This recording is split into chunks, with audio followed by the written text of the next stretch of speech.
Okay, so good evening all. I am CA Rishu Kumar. So some of you might be aware about me and some of you might not. So I am basically working with Aman on this initiative for Audit Practically, where we are basically helping you people out with various accounting standards, helping you guys understand some complex accounting methods and all. So we have taken this initiative, and today continuing with the series of this effort, we'll be beginning with the standard 116, Ind AS 116, that is leases. So that is the agenda for today. So before beginning, I just want to know, like, what is your understanding about Ind AS 116? And also, we want to continue, like, want me to speak in Hindi or English, whatever you are comfortable. Please let me know, and please share your basically your own understanding about the leases standard. Sir, I have not done it. Index 116 is not. Is yet to be covered. Is yet to be covered. Okay. Yes. And language is comfortable both English or Hindi. Okay. Whichever.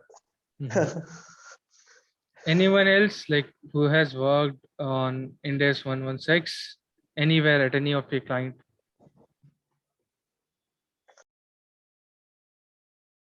Guys, please share if any of you have worked, please. I might not be able to see the chats, so it would be better if you can unmute yourself and please speak. Saloni is saying no, sir. Okay. Okay, no issues. So I'll start. So basically the standard which we'll be covering today is Ind AS 116, which is about leases. So just can anyone tell me what do you mean by leases? What exactly lease means to you? What this term means to you?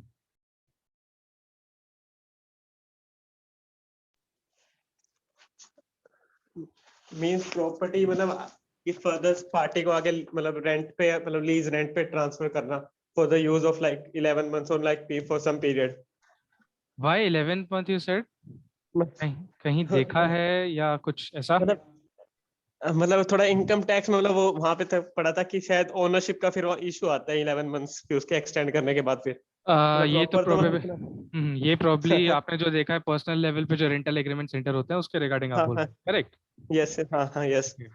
But from corporate level किसी का कोई exposure या किसी को पता exactly lease होता क्या है? किसी मूवेबल या मूवेबल एसेट को रेंट पे देना ऑन टू टाइप्स के होते हैं ऑपरेटिंग. ओके, सो बेसिकली आप लोग कह रहे हैं कि लीजेस एक इस तरीके का अरेंजमेंट होता है जिसमें एक एसेट, कोई भी एसेट हो सकता है वो, जिसमें basically you get the right to use that asset and then you have to pay certain amount in form of lease rentals, correct?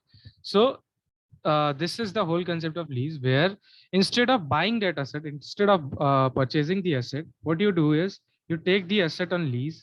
That is a rental arrangement where basically you make use of it, and then you, in return of it, you have to pay certain amounts, be it monthly, quarterly, or annual, whatever is the basically frequency is. So that is something where you get the benefit. Instead of buying the asset, you enjoy the benefits out of that asset by using the same. So this is all lease is all about.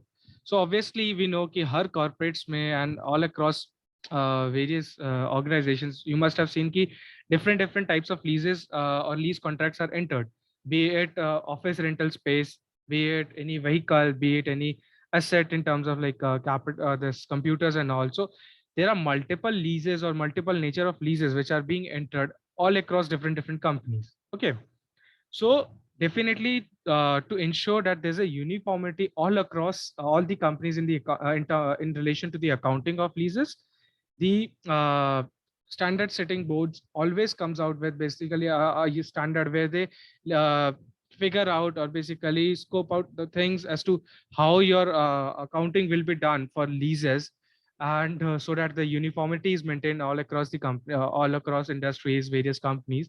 To ensure that thing, standard is basically framed.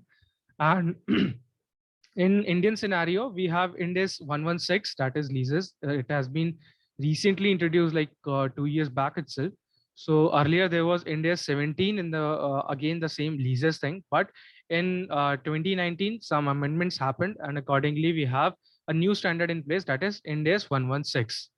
So anyone like would like to share anything or any query up till now? Though I haven't discussed anything about leases anymore, like in depth till now, but anyone if have any point to make, please do make your point. No, sir. Okay. So Yeah. I'll start with India's 116 now. So India's 116, what is the objective of this standard? The objective of this standard is to basically specify the principles. Principles for what? Recognizing. So the very first step of any transaction is recognizing that transaction. Okay, whether this transaction is something falling in the scope of this standard or not. First, you have to see that. Okay. So the very first thing which standards basically mentions is or discusses is the recognition part. Okay, once you recognize that this particular transaction is a lease, qualifies to be a lease, then you have to move on to the measurement part as to how you have to value that lease liability or the asset which you are getting, how to basically flow the same in your balance sheet, how the accounting in P&L will be happening. So all those things is something covered in the measurement aspect. And then we have the presentation, same thing like where in your P&L the amount which is being charged will go, where in the balance sheet your lease liability or right to use of asset will come. So this is something dealt by the presentation and disclosure aspect of the standard. So the standard talks about three major elements. The first is the recognition. First, you have to recognize whether this transaction is a lease or not. If it is a lease, then you have to move further and compute the amount which needs to be recognized in your books of accounts. And after recognizing the amount, then you have to basically look into where should be the presentation of this leases will be shown basically in the balance sheet or P&L in both the elements where it needs to be disclosed, and what all other disclosures are required. So all those things are covered in this particular standard, that is India's 116. Okay. Now the point is, as you all know, that every standard deals with some limited areas and obviously scopes out certain things, and basically those are either dealt by other standards or basically some other guiding principles are introduced. Such scenarios are there. So accordingly, for India's 116 also, there are few exceptions to it. The few transactions on which it is not applicable. That is, the first is the leases to explore for or use of mineral oils, natural gas, and other similar, basically sort of mining materials or anything.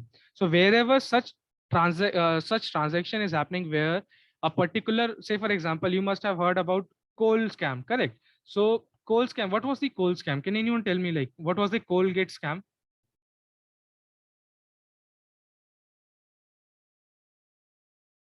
Hello.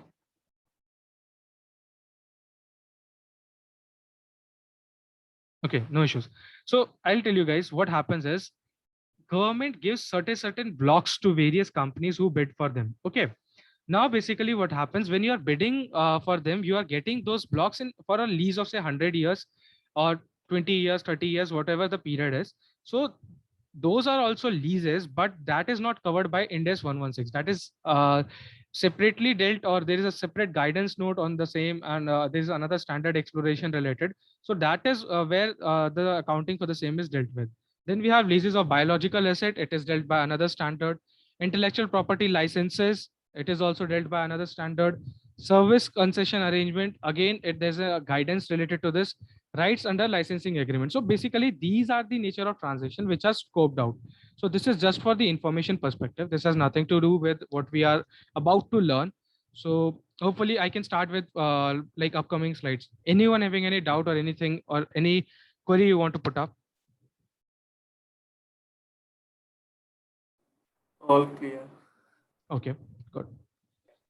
So now, as we have discussed about the objective thing, now in the previous slide, what we discussed is the mandatory exceptions which is made in the standard. Okay, so basically, अगर आप minerals का mining के लिए leases दे रहे हो, that won't be covered.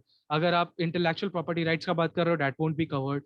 But over here, if you see, there's something called optional exemptions. It is something जो exemptions है नहीं या scope out नहीं किया, but these are optional. आप चाहो तो आप इसके अंदर फॉल करके आप इसको अपने आप को एग्जेम्प्ट करा सकते हो, आप ये स्टैंडर्ड को एस्केप कर सकते हो। तो व्हाट स्टैंडर्ड सेज, स्टैंडर्ड कहता है कि अगर कोई भी लीज एंटर हो रहा है जिसका lease term less than 1 year है, जैसा मेंशन भी किया था कि 11 मंथ्स का लीज का एग्जांपल दिया था, तो अकॉर्डिंगली द स्टैंडर्ड सेज कि आप इसमें ऑप्शनल एग्जेम्पशन अप्लाई कर सकते हो, you need not to apply lease is standard for the accounting of the same. तो अगर कोई मैं एसेट ले रहा हूँ या कंपनी कोई एसेट ले रही है for a period less than 1 year, in that case that company is not required to apply the requirement of Ind AS 116 leases. Okay, so this is the very first exemption which is there. Then we have this another exemption which is related to the value of the asset. So the standard says if the value of the asset is low, okay, say for example the company has basically taken some computers on lease and the value of that is not very significant, or tablets are there which company have taken on lease, the value again is not that significant. So should company get into the calculation aspect कि वो उसका lease liability निकाले, ROU निकाले, because होता क्या है उसके लिए बहुत सारे assumptions involved रहता है, बहुत सारा calculation involved रहता है. So अगर cost benefit analysis के perspective से देखा जाएगा तो cost ज्यादा incur हो जाता है उस चीज को implement करने में, whereas जो benefit निकल के आता है किसी भी standard का जो इंटेंट होता है, उसका स्टैंडर्ड का इंटेंट ये रहता है कि अल्टीमेटली जो मेरा फाइनल यूजर है फाइनेंशियल स्टेटमेंट्स का, उसको एक अच्छा आउटपुट मिले, एक अच्छा अंडरस्टैंडिंग मिले. सो अगर आपका अमाउंट ज्यादा मटेरियल नहीं है तो आप उसमें अगर डिस्काउंटिंग करके उसका वैल्यू वगैरह निकालते भी हैं, then there won't be too much of difference जिसके बेसिस पे आपके फाइनल यूजर का कोई डिसीजन चेंज हो जाए.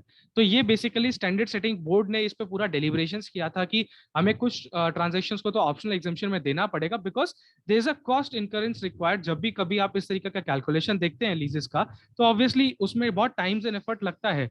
तो टू इंश्योर कि आपका टाइम एंड एफर्ट जो आप लगा रहे हैं, जो कॉस्ट आपका इनकर हो रहा है, वो अगर आपका बेनिफिट से ज्यादा है तो डेफिनेटली आपको वो स्टैंडर्ड इसीलिए स्कोप आउट कर देता है. तो basis the study, basis the research जो हुआ उसके बेसिस पे निकल के आया कि अगर 1 साल से नीचे का कॉन्ट्रैक्ट है तो उस केस में भी ज्यादा वेरिएशन आता नहीं है जो हम लीज लाइबिलिटी स्टैंडर्ड के हिसाब से कंप्यूट करते हैं और जो एक्चुअल में खर्चा आता है. तो इसलिए उन्होंने बोला कि जस्ट छोड़ दीजिए इसको, क्योंकि इसमें कोई ऐसा इम्पैक्ट नहीं. सिमिलरली अगर लो वैल्यू एसेट है तो again the same concept, because it is not leading to any material change और कोई ऐसा मटीरियल इम्पैक्ट नहीं दे रहा आपका अंडरस्टैंडिंग को, तो अकॉर्डिंगली उन्होंने बोला कि इसको भी स्कोप आउट कर देते हैं. Because it might happen, company ऐसे तो बहुत सारा लीजेस करेगी और सबका अगर अकाउंटिंग करने बैठेगा तो बहुत दिक्कत हो जाएगा. लीजेस वाला अकाउंटिंग बहुत कॉम्प्लिकेटेड हो जाता है टाइम्स, तो अकॉर्डिंगली इसको स्कोप आउट कर दिया. नाउ द पॉइंट कम्स कि अच्छा ठीक है, आपने इन दोनों को तो स्कोप आउट कर दिया, अब इन दोनों को स्कोप आउट कर दिया तो उसका अकाउंटिंग होगा कैसे. अभी आप लोगों ने अगर कहीं पे भी एएस रिलेटेड लीजेस देखी होंगी तो आप उसका अकाउंटिंग बता सकते हो जो ऑपरेटिंग लीजेस में होता है, कि क्या ऑपरेटिंग लीजेस में उसकी अकाउंटिंग होती है. Can anyone please share? It is generally expense account debit to lease account to create the liability. Expense account debit to Expense, the first leg is goes in P&L and the second leg is goes in liability side. okay, that means you are parking it to the payable side, correct? And subsequently Yes, when yes. it will be paid off, then you will be basically debiting the same and crediting the cash or bank of yours, correct? Cash or bank. Yes. So yes. this is what is known as the straight line method. Okay, what you are doing is nothing. आपको जो rent आ रहा है आपने उसको charge of कर दिया PNL में, data accounting you are doing, correct? आपने रेंट को डेबिट किया, आपने लाइबिलिटी को क्रेडिट किया, that accounting you did. So accordingly standard कहता है ये दो ट्रांजैक्शन अगर इस नेचर का होगा, you need not to get into the complication of the standard जहां पे प्रेजेंट वैल्यू निकालना है और मल्टीपल फैक्टर्स इन्वॉल्व हैं आपको उस कैलकुलेशन के अंदर. तो आप अवॉइड करते हुए इन दो ट्रांजेक्शन को छोड़ दीजिए, उसको सिंपली जैसे आप करते हैं रेंट डेबिट टू लाइबिलिटी या rent debit to cash and bank, तो वैसा करके आप अपना अमाउंट चार्ज ऑफ करते रहिए पीएनएल में. सो this is basically the exemption part.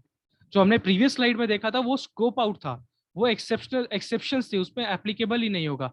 यहाँ क्या है, आपको ऑप्शन दिया गया, आप चाहें तो छोड़ सकते हैं, आप चाहें तो अकाउंटिंग कीजिए. स्टैंडर्ड आपको ये नहीं बोलता कि आपको इस पे अकाउंटिंग इस इंडेस में आप नहीं कर सकते, स्टैंडर्ड आपको ऑप्शन देता है. एंड ऑब्वियसली अगर मेरे को एक ऑप्शन दिया जाता है जहाँ पे मैं देख रहा हूँ मेरा कॉस्ट ज्यादा आएगा और बेनिफिट कम है, तो obviously I ignore the same. तो accordingly company at times ignores अगर उसका 1 साल का कोई लीज टर्म होता है, एंड अकॉर्डिंगली अगर असेट्स उसके लोअर वैल्यू के होते हैं तो वो इंडेस 116 की कॉम्प्लिकेशंस में नहीं जाते. सो this is the very first concept setting. तो यहाँ पे अगर किसी का कोई डाउट है तो please do ask.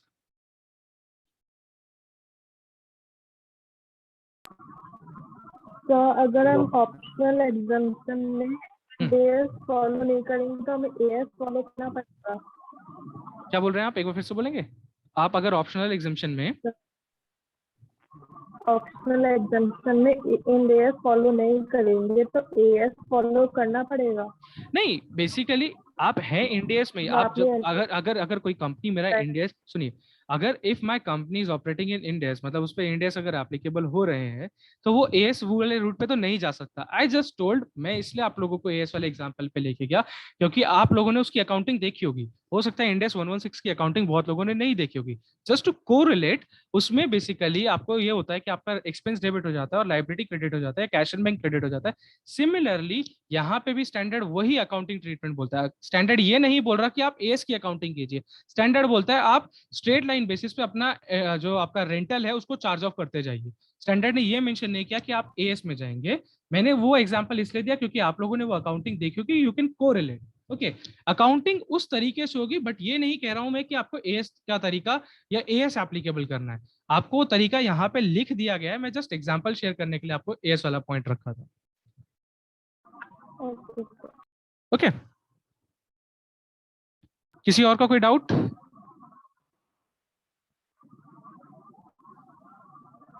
Okay, moving further, अब सबसे बात पहली आती है, जैसा हमने डिस्कस किया कि हमें अगर एक ट्रांजैक्शन लीज है कि नहीं है, सबसे पहले तो हमें वो चेक करना चाहिए, क्योंकि रिकॉग्निशन पर्सपेक्टिव से सबसे पहले तो मैं यही चेक करूंगा अगर कोई ट्रांजैक्शन एंटर हो रहा है, whether it is a lease और not, very first thing which I have to check. तो at inception assess whether the contract is और कंटेन्स लीज, ये सबसे पहला क्वेश्चन है, क्योंकि अगर वो लीज नहीं होगा तो डेफिनेटली उस पर 116 लगेगा ही नहीं। तो सबसे पहले 116 की अकाउंटिंग के लिए स्कोप में आने के लिए उसको लीज की डेफिनेशन का मीट होना बहुत ज्यादा जरूरी है। करेक्ट। तो बेसिकली अगर हम देखते हैं कौन से ट्रांजैक्शन, कौन सा कॉन्ट्रैक्ट मेरा लीज होगा नहीं होगा, उसके कुछ पैरामीटर्स हैं। तो पैरामीटर्स आर लाइक दिस। उसमें पहले आपकी दो पार्टीज इन्वॉल्व होनी चाहिए transaction. Very first party is lessor, ठीक है, जो एसेट दे रहा है। Then there is another party named lessee, जो एसेट का यूज करेगा। करेक्ट। तो लेसर क्या कर रहा है, लेसर इसको एसेट दे रहा है। जैसा ये जो मैं देख रहा हूं, ये जो ट्रक है मेरा, ठीक है, this lessor is giving to him, but truck का ओनरशिप नहीं दे रहा है। क्या दे रहा है, right to control the use of leased asset, मतलब वो उसको किस तरीके से इस्तेमाल कर रहा है, कैसे इस्तेमाल कर रहा है, उसका राइट इसको दे रहा है। ओनरशिप इसी के पास है, ठीक है। Ownership is something which is not getting transferred, ownership lies with him, whereas the right is given to basically make use of this asset, वो इसको दिया गया। और जब ये राइट दिया गया तो ऑब्वियसली इसको फ्री में तो नहीं दिया जाएगा, there must be some consideration. तो कुछ कंसिडरेशन जो आपका दिया जाएगा, वो ये लेसी इसको सर्टेन रेंटल मंथली, क्वार्टरली या एनुअल बेसिस पे इस असेट के अगेंस्ट में देता रहेगा for a period of time. जैसे अगर मेरा कॉन्ट्रैक्ट 2 साल के लिए एंटर हुआ, 3 साल के लिए एंटर हुआ, अकॉर्डिंगली मैं इस तरीके से एक ट्रांजैक्शन पूरा सेटअप होता है जिसमें दो पार्टीज इन्वॉल्व हुई। एक एसेट का रिक्वायरमेंट था जिसको मैं लीज एसेट बोलता हूँ, लेकिन मैं उसका ओनरशिप नहीं दे रहा हूँ। मैं क्या दे रहा हूँ, right to control the use of it, कि आप जैसे यूज करना है वैसे उसको आप यूज कीजिए, और बदले में आप मुझे कैश देते रहिए या पैसा देते रहिए। कैश नहीं, कुछ भी आप कंसिडरेशन में दीजिए, ठीक है। नाउ द पॉइंट इज, अगर वो इसको ओनरशिप दे देता तब तो वो नॉर्मल सेल हो जाती। जैसे आप जाते हैं किसी दुकानदार पे, आप पैसा देते हैं, आप उससे चीज ले लेते हैं, ओनरशिप उसी समय आपके पास आ गया। तो देयर इज नथिंग लाइक कि आपने लीज कराया। वेयर एज जब लीज की बात होती है, ओनरशिप उसी इंडिविजुअल की होती है, आप सिर्फ उसको यूज करते हैं। Correct. So this is the transaction. अगर ये पैरामीटर्स आपके मीट होते हैं, मतलब पार्टीज हैं पहले तो, क्योंकि कॉन्ट्रैक्ट तभी होगा जब दो पार्टीज होंगी। तो सबसे पहला रिक्वायरमेंट क्या आया, पार्टी होना चाहिए। दूसरा रिक्वायरमेंट आया, लीज्ड एसेट होना चाहिए। उसका क्या देना चाहिए, उसका सिर्फ right to control of use देना चाहिए, और उसके अगेंस्ट में क्या आना चाहिए, कंसिडरेशन आना चाहिए। So when these parameters are met, वही कॉन्ट्रैक्ट आपका लीज कहलाएगा। अब मान लीजिए मैंने एक कॉन्ट्रैक्ट किया मिस्टर एक्स के साथ, वेयर आई टोल्ड हिम कि मैं ये पेन आपको बेचूंगा एक, उसने बोला ठीक है, और उसने मेरे को रिटर्न में 10 रुपए दे दिए। नाउ दिस ट्रांजेक्शन यहाँ पे क्या है, एसेट तो है but it is not a leased asset. क्यों? क्योंकि मैंने जब उसको दिया तो मैंने उसको ओनरशिप ट्रांसफर कर दिया। I am not limiting myself to the right to control use, rather मैंने उसको पूरा ओनरशिप दे दिया और उसके अगेंस्ट मैंने कंसिडरेशन ले लिया। So that will qualify as a sale, और वो आपका जो रेवेन्यू फ्रॉम कॉन्ट्रैक्ट्स का स्टैंडर्ड है वहां पे कवर हो जाता है। वेयर एज अगर एसेट में इस तरीके का होता कि मैं उसको बोलता भाई ये पेन लेके जा, ओनरशिप मेरे पास है तो इसको इस्तेमाल कर जैसे तेरे को करना है, but after certain period it will come back to me, तो in that case that will qualify as a lease. Okay, So this is the concept of lease. ये सारे पैरामीटर्स आपको सबसे पहले चेक करने हैं to see whether a contract is having a lease component और not. किसी का कोई डाउट इस स्लाइड में?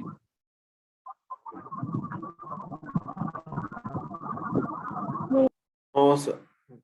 Okay, moving further.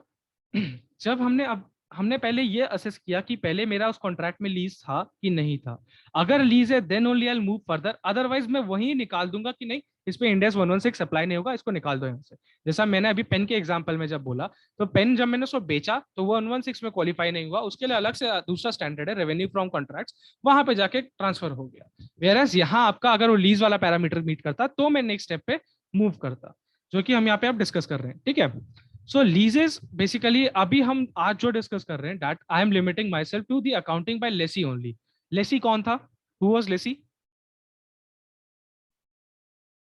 तो कंसिडरेशन पे कर, जो कंसिडरेशन पे कर रहा था, और उससे एक इंपॉर्टेंट एक और चीज थी वहां पे, जो right to asset control use ले कर रहा रहा हो, करेक्ट. राइट टू कंट्रोल हो जिसके पास. हाँ, जिसके पास यूसेज का राइट आ जाता है, जो यूसेज को कंट्रोल कर सकता है. करेक्ट. तो वो जो पार्टी थी उसको लेसी कहते हैं. एंड अकॉर्डिंगली जो आज हम डिस्कस करने वाले हैं, we are limiting ourselves to the accounting by lessee only. ठीक है. इसके बियॉन्ड का स्कोप हम लोग अपकमिंग सेशंस में करेंगे. सो लीजेस के केस में जब अकाउंटिंग बाय लेसी वाला साइड देखते हैं, क्योंकि दो पार्टीज हैं तो अकाउंटिंग तो दोनों की बुक्स में होगी. लेसी ने अगर एसेट लिया तो वो भी अपनी बुक्स में अकाउंटिंग करेगा, लेसर ने अगर एसेट किराए पे दिया तो वो भी अपनी बुक्स में अकाउंटिंग करेगा. तो डेफिनेटली दोनों एस्पेक्ट्स आपको अकाउंटिंग बताना पड़ेगा स्टैंडर्ड्स में किस तरीके से होगी. तो अकॉर्डिंगली अभी जो हम पार्ट आज करेंगे उसमें हम सिर्फ लेसी वाले साइड पर फोकस करेंगे, लेसर वाले पार्ट पे सब्सिक्वेंटली फोकस करेंगे. सो लेसी के पार्ट में अगर आप देखो तो यहाँ लिखा है नो क्लासिफिकेशन ऑफ लीजेस.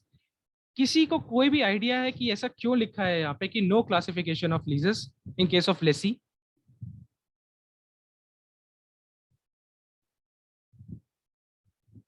गाइस, किसी को भी कोई आइडिया हो? किसी ने अगर इंडेक्स 17 पढ़ा होगा डेफिनेटली उसको आइडिया होगा. अगर आप लोगों ने नहीं पढ़ा है तो मैं मान सकता हूँ कि शायद आप लोगों को नहीं पता होगा. यस और नो. अगर नहीं पता नो बोलो यार, मैं अकॉर्डिंगली मूव करूंगा. No. No, okay, no issues. देखो basically prior to this index 17 था. जब इंडेक्स 17 अभी नया नया आया ही था 2016 में, तो 2019 में ऐसा क्या हो गया कि हमें एक नया स्टैंडर्ड लेके आना पड़ा, इंडेक्स 116. वो भी मतलब ऑल टुगेदर 2-3 साल के अंदर अंदर एक नया स्टैंडर्ड लाने की जरूरत क्या पड़ी?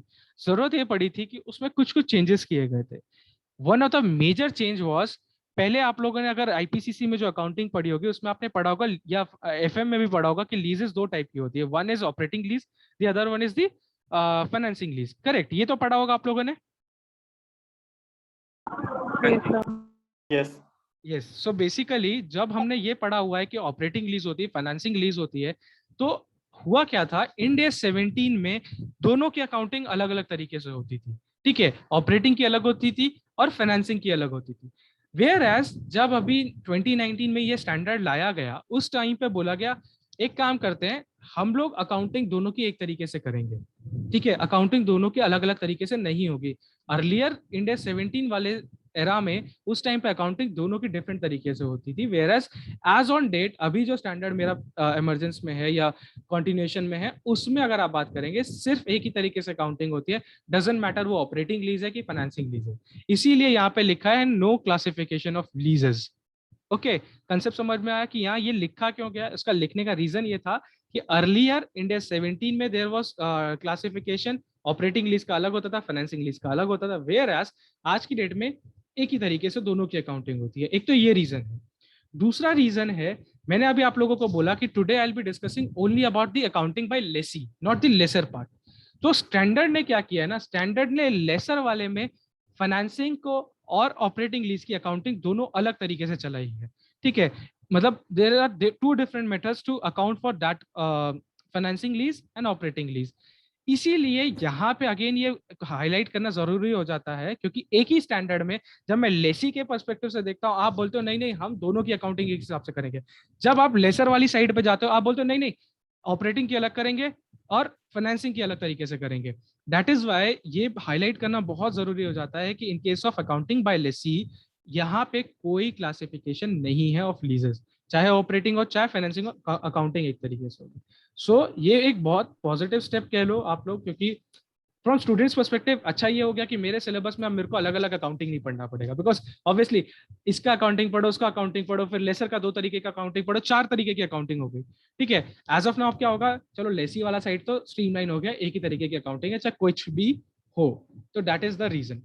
ठीक है, यहाँ पे किसी को कोई डाउट है या किसी को कुछ पूछना है कि ये मतलब अगर किसी को क्लियर नहीं हुआ, I will explain it again. Clear sir. Okay good. So अब क्या होगा एट दी कमेंसमेंट, जब आपने, अब हमने पहले देख लिया रिकॉग्निशन पार्ट, हमने देखा कि हमने सबसे पहले चेक करना था कि कॉन्ट्रैक्ट में लीज कंपोनेंट है कि नहीं है, वो चेक हो गया। ठीक, now we moved on to the next part, that is the measurement part, कि मेजर कैसे करना है और मेजर क्या करना है। ठीक है, तो मेजर 2 चीजें होती हैं, एक होता है right of use of asset, right to use of asset या right of use asset. So एक ये मेरा जो राइट ऑफ यूज एसेट है, इसके नाम से क्या लगता है, ये एसेट होगा कि लाइबिलिटी होगा? Asset.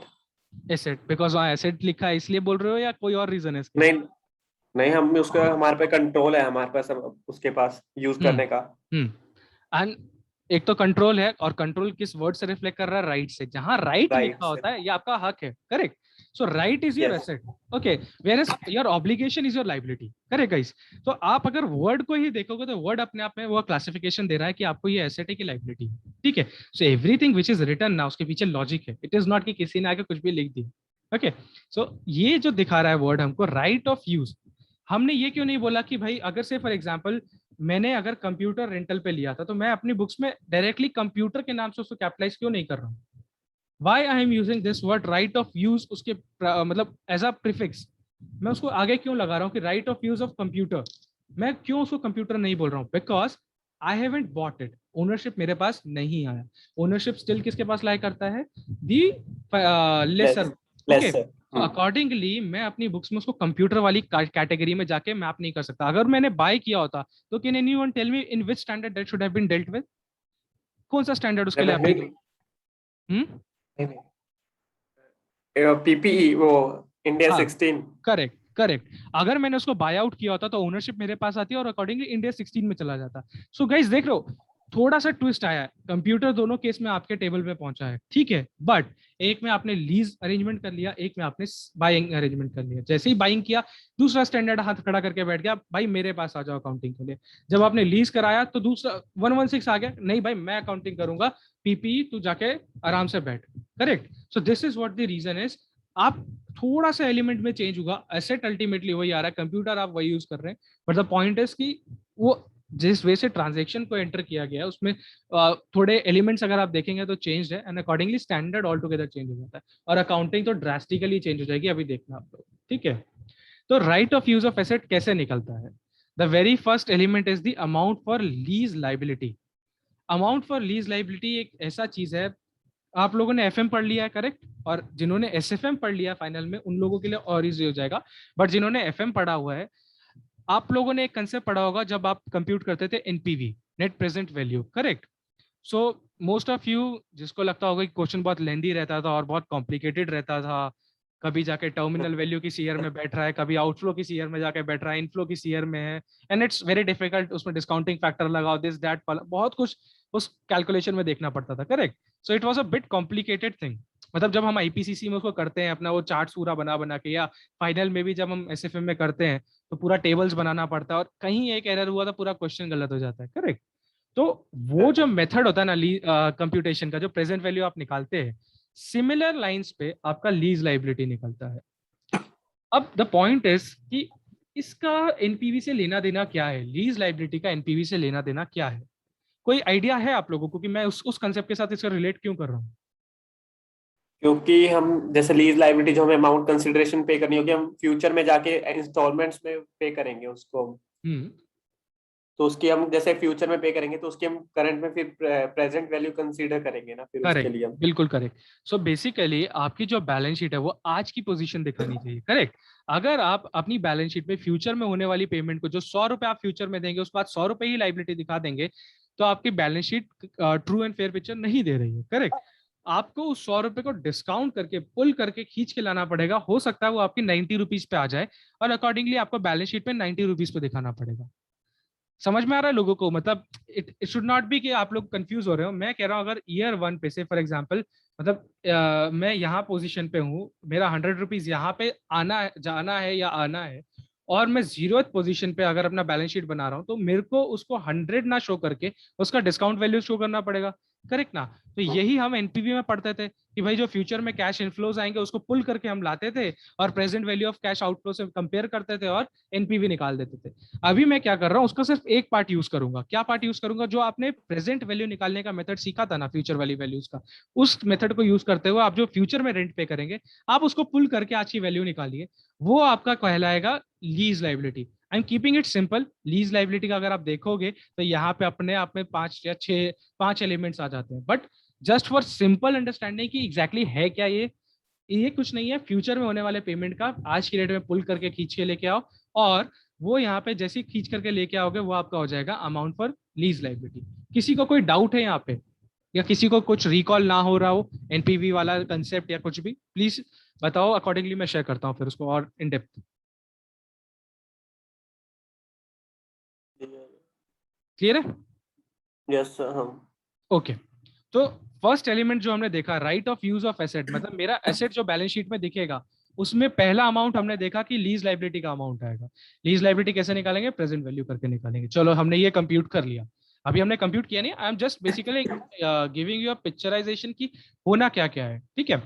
Then we have lease payment before और on commencement date less lease incentive. अब मानिए कुछ कुछ लीज पेमेंट हो सकता है, ये तो जो आपने प्रेजेंट वैल्यू निकाली ये तो आपने फ्यूचर पेमेंट्स की निकाली है। बिकॉज अगर आप देखोगे यहाँ पे लीज लाइबिलिटी में क्या लिखा है, payments not paid at the commencement date, मतलब फ्यूचर में आपने जो पैसा खर्च किया, पैसा देने वाले हो उसकी बात करता है ये।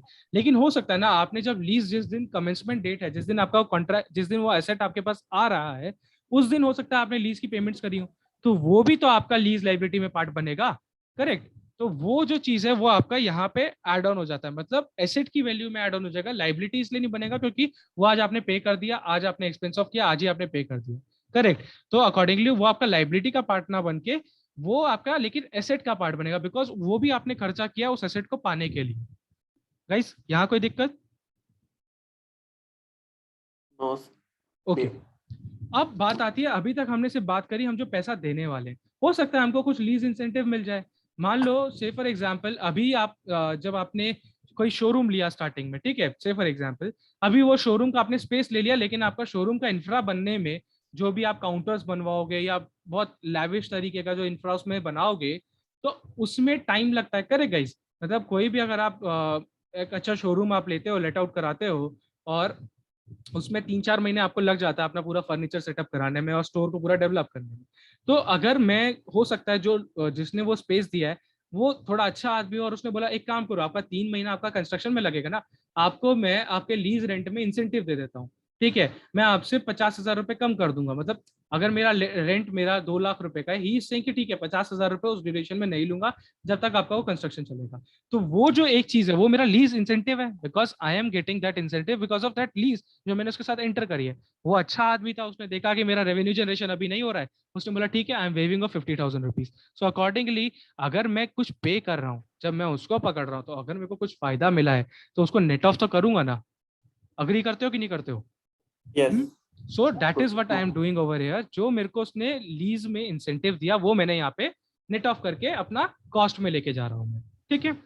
Then we have third element, that is initial direct cost. क्या हो सकता है ये इनिशियल डायरेक्ट कॉस्ट? क्या लगता है एक लीज में एंटर करना बहुत इजी है क्या? आप अभी गए 1 घंटे में आप डील क्रैक करके आ जाओगे? Do you think is it that easy? नहीं है। करेक्ट? अप्रूवल्स है, बहुत लेवल ऑफ नेगोशिएशंस जाएंगे, बहुत डिस्कशंस होगी। ठीक है, इट माइट हैपन आप एक बार गए, लैंडलॉर्ड ने बोला नहीं यार मैं तो 50,000 रुपए से नीचे नहीं लूंगा, आप फिर आए, फिर आप गए, तो ऐसे जो आप करते रहे, इतना जो आप नेगोशिएशंस में आपने जो एक्सपेंसेस किए। गाइज ये तो मैं अपने पर्सनल लेवल पे बता रहा हूँ, बट ट्रस्ट मी जब मान लो या पर्सनल लेवल पे एक एग्जांपल लेता हूँ। से फॉर एग्जांपल मुझे नहीं पता आप लोगों में से कितने लोग अपने होम टाउन से या अपने फैमिली से दूर रह रहे हैं जो रेंटेड अपार्टमेंट्स में रह रहे हैं। अगर हम जैसा एक बैचलर जाता है रेंटल के लिए, ठीक है, तो हम अगर किसी ब्रोकर के थ्रू जाते हैं तो वो जो ब्रोकर मेरे से चार्जेस लेता है नेगोशिएशंस कराने के और ये सब जो लेता है, तो वो जो पार्ट है मेरा इनिशियल डायरेक्ट कॉस्ट है, क्योंकि वो जो नेगोशिएशन कॉस्ट मैं इनकर कर रहा हूँ कि भाई वो मेरे पार्ट पे जाके पार्टी से बात कर रहा है या मैं जो उसको कमीशन देने वाला, all those cost will form part of my initial direct cost and that will get added to my asset amount, क्योंकि वो खर्चा किया ही किस लिए गया, उस एसेट को पाने के लिए किया गया। जो नेगोशिएशन रिलेटेड, जो इनिशियल नेगोशिएशन के समय पे जो खर्चा हुआ है मेरा डिस्कशंस के लिए, वो मैं यहाँ पे पार्क करता हूँ इनिशियल डायरेक्ट कॉस्ट में। ठीक है, डायरेक्ट कॉस्ट मतलब उस लीज से उसका लेना देना होना चाहिए। ऐसा नहीं आप गए थे बेसिकली रेंटल अपार्टमेंट ढूंढने, अब आपने जाके डोमिनोज में मतलब पिज्जा खाया, अब आप उसका कॉस्ट चार्ज करना चाह रहे हैं कि नहीं भाई ये तो मैं घर ढूंढने गया था उसी से रिलेटेड खर्चा था। That should not be the case. उसका डायरेक्ट रिलेशन होना चाहिए। Are you guys getting the point कि डायरेक्ट रिलेशन चाहिए। डायरेक्ट रिलेशन तब था जब वो ब्रोकर नेगोशिएशन कॉस्ट कर रहा था, या आप ही जब आप गए तो आपने उनको एक अच्छी जगह पे बुलाया फॉर कॉफी और टी, वहां पे एक्सपेंडिचर्स किया आपने फॉर नेगोशिएशन, ताकि एक अच्छा एनवायरनमेंट मिलेगा, पॉजिटिव थिंकिंग रहेगा, बंदा मेरे को लेट आउट कर देगा। ठीक है, so that is the thing जो यहाँ पे पार्क करते हैं। मैं जस्ट ये ईज आउट करने के लिए अपने पर्सनल लेवल पे एग्जांपल लेके जा रहा हूँ, but from corporate perspective definitely जब बहुत बड़े बड़े ऑफिसेज लीज पे लिए जाते हैं, मल्टीपल राउंड्स ऑफ डिस्कशंस चलते हैं, अकॉर्डिंगली तब जाके वो सारी डील्स फाइनलाइज होती हैं। तो वो सारी जो कॉस्ट है obviously you need to park it to your asset amount. Then we have asset of estimate of dismantling cost. अब ये क्या नई चीज है, एस्टिमेट ऑफ डिसमेंटलिंग कॉस्ट? क्या लगता है इस चीज को पढ़ के? जैसे हम फ्यूचर में हमने कोई ऐसी एसेट मतलब कोई मिनरल के लिए मतलब कुछ ऐसी लिए जिनसे हमें फर्दर फ्यूचर ईयर में डिसमेंटल करना हो उस एरिया से, तो मतलब उसके लिए भी जो रिस्टोरेशन वगैरह जो भी मतलब कोई कॉस्टिंग करोगे तो उसके हम एस्टिमेशन लेके प्रेजेंट वैल्यू कंसीडर करेंगे फिर। हाँ, अब देखो पॉइंट आपने वैलिड बोला, बट जब आपने मिनरल बोल दिया ना, वो तो वो आउटसाइड हो गया, आउटसाइड हो जाएगा स्कोप। ठीक है, सो बेसिकली आप सोचो कोई भी आपने एक एसेट लिया, ठीक है, कोई भी आपने लीज आउट एसेट लिया, बट जब आपको उसको वापस करना है ना, तो उस टाइम पे आपको कुछ कुछ रिस्टोरेशन करानी पड़ेगी। मतलब जैसे से फॉर एग्जांपल मैंने कोई बिल्डिंग ली, अब वो बिल्डिंग मैंने ली, उसमें मैंने अपने हिसाब से वॉल करवा दी, ये करवा दिया, डिफरेंट डिफरेंट पार्टीशंस करवा दिए, बट जब मैं उसको वेकेंट करूंगा तो मेरे को ये इंश्योर करना है एज पर दी कॉन्ट्रैक्ट कि जैसा वो लैंड मतलब मेरे को वो फ्लोर दिया गया था ब्लैंक, वैसा करना है। तो मेरे को जितना मैंने फॉल सीलिंग वगैरह ये सब जो भी लगवाया था या जो भी पार्टीशंस लगवाए थे, that all I have to dismantle. उसका जितना खर्चा होगा वो मेरे को इनकर करना पड़ेगा। तो अकॉर्डिंगली मेरे को फ्यूचर में वो पैसा देना है ना भाई, तो वो मेरा एसेट में जाना चाहिए ना आज की डेट में। सेम आपका पीपी में भी कंसेप्ट है इसका। तो वो जो फ्यूचर में आप रेस्टोरेशन पे पैसा खर्च करेंगे उसका प्रेजेंट वैल्यू निकालिए, वो आप अपने एसेट में जाके पार्क कर दीजिए। ठीक है, so guys these 4 element is something जो टोटल बन के आपका क्या बनता है, right of use of asset. In 4 elements पे किसी को कोई डाउट है? एग्जाम्पल्स हम देखेंगे अभी, ठीक है, और इसको इन डेप्थ अगर देखना है तो will do, but from overall perspective किसी को कोई डाउट है इसमें? जैसे सर एक बार जैसे ये अगर ये कोविड के ड्यूरेशन में अगर कोई इंसेंटिव मिला जैसे कोई लेसी को, तो वो भी हम उसकी जैसे ट्रीटमेंट है फिर हम इसी के अकॉर्डिंग करेंगे जैसे लेस करके, या फिर नहीं, अलग नहीं, से मतलब? नहीं, उसके लिए देखो होता क्या है, एक बहुत कॉम्प्लिकेटेड कॉन्सेप्ट है। जब ऐसे कुछ इंसेंटिव्स इन बिटवीन आते हैं, वो इंसेंटिव ऐसा नहीं है जो स्टार्टिंग में आपका था, ठीक है, क्योंकि जो ये इंसेंटिव की मैंने बात करी है ये आपका स्टार्टिंग में अग्री हो गया था कि 3 महीने तक आपका कंस्ट्रक्शन मोड में चलेगा ना, 3 महीने तक मैं 50,000 छोड़ दूंगा। जो कोविड वाला आया ना, कोविड वाला आपके एग्रीमेंट में नहीं था, ठीक, इट वॉज समथिंग जो ऐसे सर्कमस्टांसेस बन गए जहाँ पे एग्जेम्पशंस प्रोवाइड की गई, ठीक है। उससे रिलेटेड एक मॉडिफिकेशन का पूरा पैरा है, मतलब there are multiple dimensions to it, और बहुत कॉम्प्लिकेटेड एस्पेक्ट है, ट्रस्ट मी, ठीक है। मतलब अगर पहली बार रीडिंग दोगे ना नहीं समझ में आएगा, दूसरी बार रीडिंग दोगे तब भी नहीं समझ में आएगा, ठीक है। तो मॉडिफिकेशन रिलेटेड एक पैरा है जिसमें वो बात करता है कि अगर आपका कंसिडरेशन चेंज होगा, क्योंकि कोविड में जो आपको रेंट एग्जेम्पशंस मिला वो आपका कंसिडरेशन चेंज हो गया ना, जो आपको पैसा देना था वो कम हो गया, correct. So that falls under the scope of modification, but modification में अगेन बहुत कॉम्प्लिकेशंस हैं। तो अकॉर्डिंगली क्या हुआ था, जब कोविड हिट हुआ था तो स्टैंडर्ड सेटिंग बोर्ड जितने भी थे ग्लोबली, सबने एक मीटिंग किया, accordingly they reached out to the solution कि भाई अगर कोविड के कारण रेंटल्स में कमी आ रही है उस केस में आपको मॉडिफिकेशन अप्लाई नहीं करना, सिंपली आप पीएनएल में ले जाके बेनिफिट पास ऑन कर सकते हो। ये मैं अभी थोड़ा सा मतलब बहुत ऊपर से ले जा रहा हूँ इस पे, क्योंकि जब तक एक बेस बिल्डिंग नहीं करूंगा ना मॉडिफिकेशन के ऊपर, टोटली वो समझ पाना मुश्किल है, ठीक है। जस्ट आई एम टेलिंग कि इट्स अ कंसेप्ट जिसको अभी बहुत हाईलाइट हुआ था जब कोविड हिट किया था उस टाइम पे। अब तुम सोच लो जो तुम्हारा क्वेश्चन है, स्टैंडर्ड सेटिंग बोर्ड्स उस पर बैठे थे डेलिब्रेशंस करने, ठीक है। IASB जो आपका इंटरनेशनल अकाउंटिंग स्टैंडर्ड बोर्ड है वो डिस्कशंस करने बैठा था, ICAI की कमेटी बैठी थी, आपका यूएस गैप की कमेटी बैठी थी, तो ऑल दो stakeholders are working on it, ठीक है। They came out to the conclusion कि नहीं से मॉडिफिकेशन में नहीं रखेंगे, बिकॉज वो ऑलमोस्ट सभी लीजेस में इम्पैक्ट कर रहा था, क्योंकि सभी लीजेस में पैसा कम हो गया था। अब सबकी अगर मॉडिफिकेशन अकाउंटिंग करनी हो ना, इमेजिन नहीं कर पाओगे कितना कॉम्प्लिकेट हो जाएगा वो, ज्यादा। ठीक है। तो अकॉर्डिंगली इस तरीके का सिनेरियो था वो। अभी हम फ्यूचर मतलब अपकमिंग स्लाइड्स में, अपकमिंग सेशंस में कहूंगा, स्लाइड्स में भी नहीं कहूंगा, सेशंस में कवर करेंगे। That is a very good concept, very complicated concept, ठीक है। उसके लिए थोड़ा मेच्योरिटी रिक्वायर्ड होगा, अभी जस्ट बेस बिल्डिंग कर, ठीक है। सर एक केस और की, जैसे हमने कोविड जैसे स्टार्ट हुआ था उससे पहले हमने कोई लीज एग्रीमेंट में इनिशिएट कर चुके थे कि फर्दर 3 मंथ्स के ड्यूरेशन हम ये एग्रीमेंट एक्टिवेट हो जाएगा, मतलब जैसे वो इनिशिएट हो जाएगा। लेकिन जैसे फिर 3 मंथ्स के वो कोविड वो एंटर कर गया, तो मतलब उसके फिर लीज पेमेंट वो हो जाएगी लेस, मतलब कि मान लो फिर वो जो लेसर ने था मतलब वो दे दिया उसे इंसेंटिव, तो मतलब जैसे कोई अमाउंट कंसिडरेशन की रिड्यूस कर दी, तो हम उसे फिर लीज इंसेंटिव करेंगे, फिर वो भी जैसे जो आपने भी वो बताया था कि वो जो भी था देखो प्रॉफिट एंड लॉस में जैसे यहाँ पे बात क्या हो रही है, कमेंसमेंट डेट की बात हो रही है ना।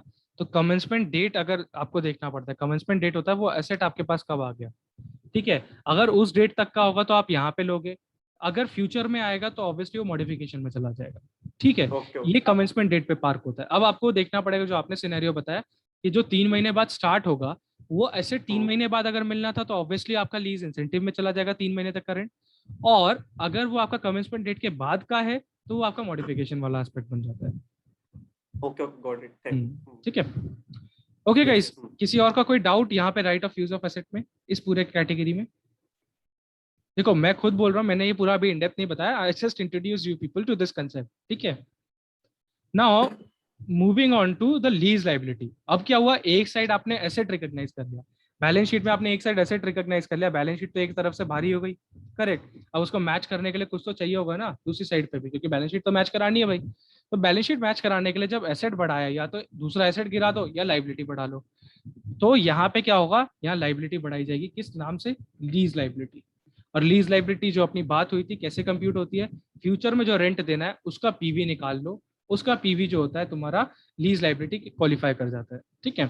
सो अगर देखोगे यहाँ पे क्या लिखा है, payments not paid at the commencement date, जो पैसा आपने अभी नहीं दिया है, बिकॉज जो दे दिया है अभी आपने वो तो यहाँ कवर हो गया, जो नहीं दिया है आप उसी का तो प्रेजेंट वैल्यू निकालोगे ना, उसका प्रेजेंट वैल्यू निकालना है, मतलब discounted interest rate implicit in the lease. ये अभी मैं आपको समझा दूंगा क्या होता है, बस अभी ये समझ के रखना कि एक एनपीवी वाला मेथोडोलॉजी यहाँ पे अप्लाई हो जाता है, ठीक है। अब जो फ्यूचर में जो रेंट होता है ना, उसके देखो डिफरेंट डिफरेंट एलिमेंट्स हैं। क्या क्या एलिमेंट्स हैं, पहला एलिमेंट है फिक्स्ड पेमेंट्स। हर लीज कॉन्ट्रैक्ट के अंदर एक फिक्स्ड पेमेंट होता है कि भाई मैं आपसे हर महीने 2 लाख रुपए पर मंथ लूंगा रेंट, ठीक है। That is something is fixed payment. Then we have variable payments. Variable payments is something, जैसे से फॉर एग्जांपल मैंने एक इंडेक्स को बीच में ले आया, मतलब मेरा एक क्या एग्जांपल दिया जाए, रियल एस्टेट प्रॉपर्टी का मानते हैं, ठीक है। रियल एस्टेट प्रॉपर्टी मैंने ली रेंट में, उसमें मैंने बोल दिया कि 2 लाख रुपए पर मंथ का मैं फिक्स्ड पेमेंट दूंगा आपको, बट मैंने एक क्लॉज डाला कि भाई जैसे जैसे आपका ये कंज्यूमर प्राइस इंडेक्स जो होता है ना, जो सीपीआई वाला जो होता है, ठीक है, वो जैसे मूव करेगा उस तरीके से आपका, अगर मान लो 5% अपवर्ड्स गया तो मेरा रेंट भी 5% अपवर्ड्स जाएगा, अगर वो 2% नीचे गया तो मेरा रेंट भी डाउनवर्ड जाएगा 2%, ठीक है। तो that is something is variable in nature, because वो ऊपर नीचे हो सकता है, it is not fixed, correct. तो मेरे 2 लाख पे +5% भी हो सकता है और -2% भी हो सकता है, that is a variable payment. तो स्टैंडर्ड कहता है जो ऐसा वेरिएबल पेमेंट है ना, उसको आप आज के लेवल से मान के चलो कि आज के लेवल पे कितना वो अमाउंट रहेगा, ठीक है। जितना अमाउंट आप कंप्यूट कर सकते हैं आप वो इंक्लूड कर लीजिए, ठीक है, क्योंकि फ्यूचर तो कोई प्रिडिक्ट नहीं कर सकता, वो इंडेक्स ऊपर जाएगा कि नीचे जाएगा। तो आज के लेवल पे आपको क्या लगता है कितना वेरिएबल पेमेंट रहेगा, आप अकॉर्डिंगली यहाँ पे इंक्लूड कर दीजिए, ठीक है। तो वो एक एलिमेंट आ गया। Then we have the third element, residual value guarantees. अब ये क्या होता है, ये एक चीज होती है कि जो लेसी है, जिसने वो एसेट लिया है ना इस्तेमाल करने के लिए, उसने लेसर को गारंटी दी है कि भाई एक बात सुन, तेरे को जब मैं ये एसेट वापस करूंगा ना at the end of the lease, at that point of time तेरे को इतना वैल्यू तो मिलेगा ही मिलेगा। मतलब अगर मैंने ये एसेट जब तेरे को वापस करूंगा भाई at the end of the lease, at that point of time you will be getting 1 lakh rupees for sure. तो वो जो 1 लाख रुपीज का कमिटमेंट या जो गारंटी मैंने दे दी है ना, that should be included over here. तो रेजिडुअल वैल्यू मतलब जब आपकी लीज खत्म होगी तब का बात कर रहा है, उसकी गारंटीज की बात हो रही है, ठीक है। उस टाइम पे जो आपने गारंटी दी है वो चीज यहाँ पे कवर हो जाती है। Then we have exercise price of the purchase option. मतलब इससे फॉर एग्जांपल मेरा जो लीज एंटर हुआ है उसमें एक परचेज ऑप्शन है, that means at the end of the lease मैं उस एसेट को बाय कर सकता हूँ। मतलब मैंने एक कंपनी के साथ मैंने एक लीजिंग कंपनी से कंप्यूटर लीज पे लिया, उसने मेरे को बोला ठीक है आप 2 साल का कॉन्ट्रैक्ट हमारे साथ एंटर कीजिए, 2 साल बाद आप चाहें तो ये आप मेरे से खरीद सकते हैं, यही कंप्यूटर आप मेरे से खरीद सकते हैं। सो द एक्सरसाइज प्राइस, जिस प्राइस पे वो मैं परचेज ऑप्शन एक्सरसाइज करूंगा फ्यूचर में, वो मुझे पता होता है, मतलब उसमें कॉन्ट्रैक्ट में मेंशन हो जाता है। और अगर मैं ये सर्टेन कर पा रहा हूँ कि मैं वो कंप्यूटर खरीद लूंगा, क्योंकि मुझे पता है हो सकता है 2 साल बाद मैं एस्टिमेट कर रहा हूँ कि मेरे को यही कंप्यूटर लेने में फायदा होगा, I need not to buy a new computer, तो अकॉर्डिंगली स्टैंडर्ड सेज कि जो फ्यूचर में आप पैसा दोगे ना उसको खरीदने के लिए, उसको भी यहाँ पे आप इंक्लूड कीजिए। ठीक है। सिमिलरली अगर कोई कॉन्ट्रैक्ट है, ठीक है, उसमें अगर आप टर्मिनेट कर देते हो कॉन्ट्रैक्ट को, तो उसमें जो आपको पेनल्टी लगेगी, मतलब आपने कॉन्ट्रैक्ट एंटर किया 2 साल के लिए, बट उसमें लिखा है कि आप 1 साल बाद ये कॉन्ट्रैक्ट कैंसिल कर सकते हो, लेकिन आपको 50,000 रुपीज एज अ पेनल्टी देना पड़ेगा, ठीक है, टू द लेसर। तो अगर आपको लग रहा है कि आज की डेट में एट द इंसेप्शन आपको पता है कि भाई ये जो लीज है ना मेरे लिए प्रॉफिटेबल नहीं होगा, गलती कर दी मैंने ये एंटर करके, एंड मैं इसको कैंसिल करूंगा 1.5 साल बाद, 1 साल बाद जैसे ऑप्शन एक्टिवेट हो जाएगा कैंसिलेशन का, मैं वैसे इसको कैंसिल कर दूंगा, चाहे मेरे को 50,000 रुपए देने पड़े। तो अगर ये एश्योरेंस है आपके एंड पे, तो आप वो 50,000 रुपीज यहाँ पे पार्क करेंगे पेनल्टीज फॉर टर्मिनेटिंग के अंदर। तो बेसिकली जितना पैसा आप फ्यूचर में देने वाले हैं, आप वो सारा यहाँ कवर करने वाले हैं, correct, that is the point.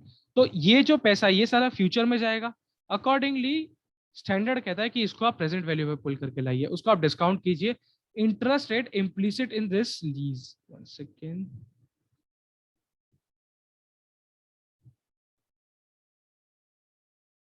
isn't it? Okay. Then we have basically इसको जो डिस्काउंट करना है वो किस तरीके से करना है, interest rate implicit in the lease के बेसिस पे। तो am I audible guys?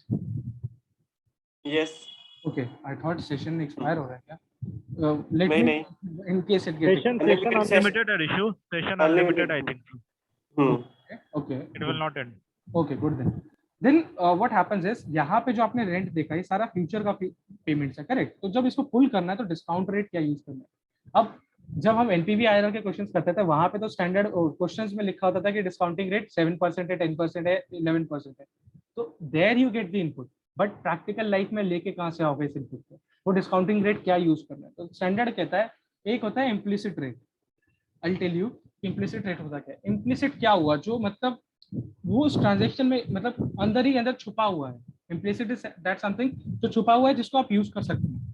Implicit वैसे उस तरीके का रेट है। और दूसरा रेट होता है incremental rate of borrowing. Okay guys, तो जो मैं पहला इम्प्लिसिट रेट का अगर बात करता हूँ, इम्प्लिसिट रेट क्या होता है, आपको ये हो सकता है लीज लाइबिलिटी आपके पास टोटल रेंटल्स पता है आपको, करेक्ट, और आपको जो आपने एसेट लिया है उसका फेयर वैल्यू पता होता है। Any asset you buy you know the fair value of that asset, definitely you know. तो आप क्या करें, आप इस तरीके से उसको अरेंज करें कि आपका डिस्काउंटिंग रेट निकल के आ जाए। जो हमने क्या हिट एंड ट्रायल मेथड्स होता है ना, कि मेरे पास प्रेजेंट वैल्यू भी है, मेरे पास फ्यूचर के रेट्स है, अब मैं उसको किस रेट से डिस्काउंट करूं ताकि ये दोनों मैच कर जाए, समझ लो। That is where implicit rate comes into the picture. वो रेट जिस रेट पे आपका fair value of the asset, इसको मान लो fair value of the asset और लीज लाइबिलिटी का प्रेजेंट वैल्यू इक्वल हो जाएगा, वो रेट आपको निकालना होता है। If you can calculate that rate then you can use the implicit rate in the lease. ठीक है, तो इसके लिए क्या क्या चाहिए, मेरे को फ्यूचर में पे होने वाला रेंट और मेरे को एसेट का फेयर वैल्यू, ताकि मैं दोनों को इस लेवल से इक्वेट करूं, ऐसे रेट से डिवाइड करूं, ऐसे रेट से डिस्काउंट करूं कि ये दोनों वैल्यूज इक्वलेंट आए। ठीक है, if that is the case उसको क्या कहते हैं, इम्प्लिसिट रेट। इम्प्लिसिट क्यों बोला, बिकॉज वो आपके उन्हीं दोनों रेट्स, उन्हीं दोनों अमाउंट के बीच में से निकल के आ जाएगा। आपको कहीं थर्ड मतलब सोर्स को देखना ही नहीं है, आप फेयर वैल्यू देखिए एसेट की, आप जो पैसा देने वाले हैं वो देखिए, दोनों को कंपेयर कीजिए, आपको निकल के आ जाएगा कितना परसेंटेज है। सिंपल सा बात है। से फॉर एग्जाम्पल आप एक कार लेने जा रहे हो, उसकी कैश वैल्यू शोरूम ने बोले अगर आप ऑल कैश में आज लेके जाते हो I will be giving you at 5 lakh rupees. लेकिन आप जब देखते हो कि नहीं यार मैं ऑल कैश नहीं ले सकता, आपने फाइनेंसिंग ऑप्शन देखा और फाइनेंसिंग ऑप्शन में आपको वो 6 लाख का पड़ा, तो अब आप यहाँ से इंटरेस्ट रेट कंप्यूट कर सकते हो ना कि भाई जितना मेरा डिफरेंशियल 1 लाख रुपीज का अमाउंट पड़ा है इसका इंटरेस्ट रेट कितना है। That is what the method is, कि आपके पास फेयर वैल्यू है, आपके पास फ्यूचर में पेमेंट होने वाला अमाउंट है, आप दोनों को इक्वेट इस तरीके से करिए कि आपका इंटरेस्ट रेट निकल के आ जाए, वो आपका basically implicit rate of interest होता है। The other rate is incremental rate of borrowing. Incremental rate of borrowing का मतलब क्या हुआ? इस नाम से क्या समझ में आता है इंक्रीमेंटल रेट ऑफ बोरोइंग से?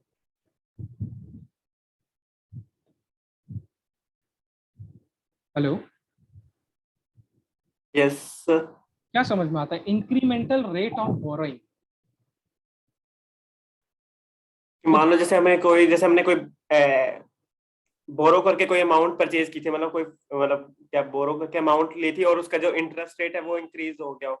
नहीं, incremental rate of borrowing is something, अगर मेरे को ये एसेट आज मैं कहीं से लोन लेके बाय करता तो मुझे कितना % ब्याज देना पड़ता, that is incremental rate of borrowing.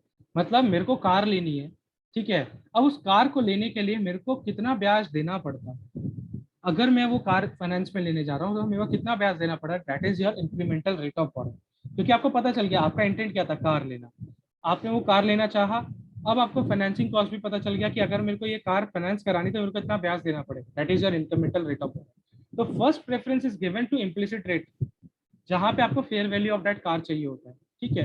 अगर आपके पास वो फेयर वैल्यू ऑफ असेट नहीं है ड्यू टू एनी रीजन, ठीक है, इन that case you can go for incremental rate of borrowing, कि अगर मुझे यही चीज लोन के थ्रू लेनी होती तो मेरे को कितना इंटरेस्ट रेट देना पड़ता। इन दोनों रेट्स में से आप एक रेट को यूज करके क्या करोगे, प्रेजेंट वैल्यू निकालोगे, आपका लीज लायबिलिटी इस तरीके से कंप्यूट हो जाता है। Any doubt on this? Clear? Anyone else, किसी को कोई डाउट हो?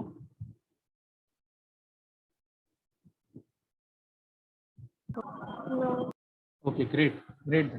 अगर ये अंडरस्टैंडिंग हो गया है, मतलब अगर ये चीज क्लियर है, then you can tackle like the whole standard with very much of ease. ये कंसेप्ट समझना बहुत जरूरी है, ठीक है guys? Okay, now if you see, now coming on to the accounting part. अभी तक हमने क्या क्या पढ़ लिया? हमने देख लिया recognition aspect, then we moved on to the measurement aspect, कैसे मेजर करना है। Now it the terms come for presentation and disclosure aspect, ठीक है। तो अब मैं यहाँ पे आ रहा हूँ, अगर आप देखेंगे अकाउंटिंग बाय लेसी वाले में, तो आफ्टर द कमेंसमेंट क्या होगा, आप ROU जो right of use of asset जो आपने निकाला था, ठीक है, उसका जो आपने वैल्यूएशन किया था, जो हमने पीछे स्लाइड में देखा, तो आप क्या करेंगे, वो जो एसेट है आपका एक नॉर्मल पीपीई की तरह आपकी बैलेंस शीट में रिफ्लेक्ट करता रहेगा, right of use of asset. PPE को आप लोग क्या करते हैं, डिप्रिशिएट करते हैं, करेक्ट? तो right of use of asset को भी आपको धीरे धीरे खत्म करना होगा, करेक्ट ना? बिकॉज वो बैलेंस भी धीरे धीरे कम होता जाएगा ना, जैसे जैसे आप एसेट को यूज करते जा रहे हैं, वैसे वैसे आपका ROU भी खत्म होना चाहिए। तो ROU को over the period of your lease you have to basically amortise और डिप्रिशिएट, ठीक है। सो जो अमाउंट आपका ROU को हर साल यूज करने से जितना डिप्रिशिएट होता है वो आप डेबिट करेंगे P&L में, और क्रेडिट कर देते हैं एक्यूमुलेटेड डिप्रिसिएशन, जस्ट लाइक आप जो पीपीई में करते हैं, सेम एंट्री, नथिंग डिफरेंट, ठीक है। Then we have the lease liability part, क्योंकि एक तरफ तो एसेट पार्ट था, एक तरफ एसेट वाले में कुछ नहीं करना हमें, जैसे हम डिप्रिसिएशन बुक करते हैं वैसे हम डिप्रिसिएशन बुक करते चलेंगे। लीज लाइबिलिटी में क्या होगा, लीज लाइबिलिटी क्या हुआ, एक तरीके का लोन हो गया, करेक्ट? क्योंकि अब एक लोन में क्या क्या पेमेंट, क्या क्या एलिमेंट्स इन्वॉल्व होते हैं, बता सकता है मेरे को कोई? अगर एक लोन मैंने लिया है तो उसमें मेरे को क्या क्या करना पड़ेगा, मुझे क्या क्या पेमेंट करनी पड़ेगी उस लोन में? इंटरेस्ट, चार्जेस, कोई अगर वो चार्ज हो रखे हो, बैंक चार्जेस कोई अलग से, वो छोड़ दो, वो मिसलिनियस चीज है। और दूसरा चीज क्या होगा, मतलब मेरे को क्या क्या पैसा उसको वापस करना पड़ेगा, किस फॉर्म में वो पैसा वापस करना पड़ेगा, क्या एलिमेंट्स उसमें इंक्लूडेड रहेंगे जो मैं पैसा वापस करूंगा उसको?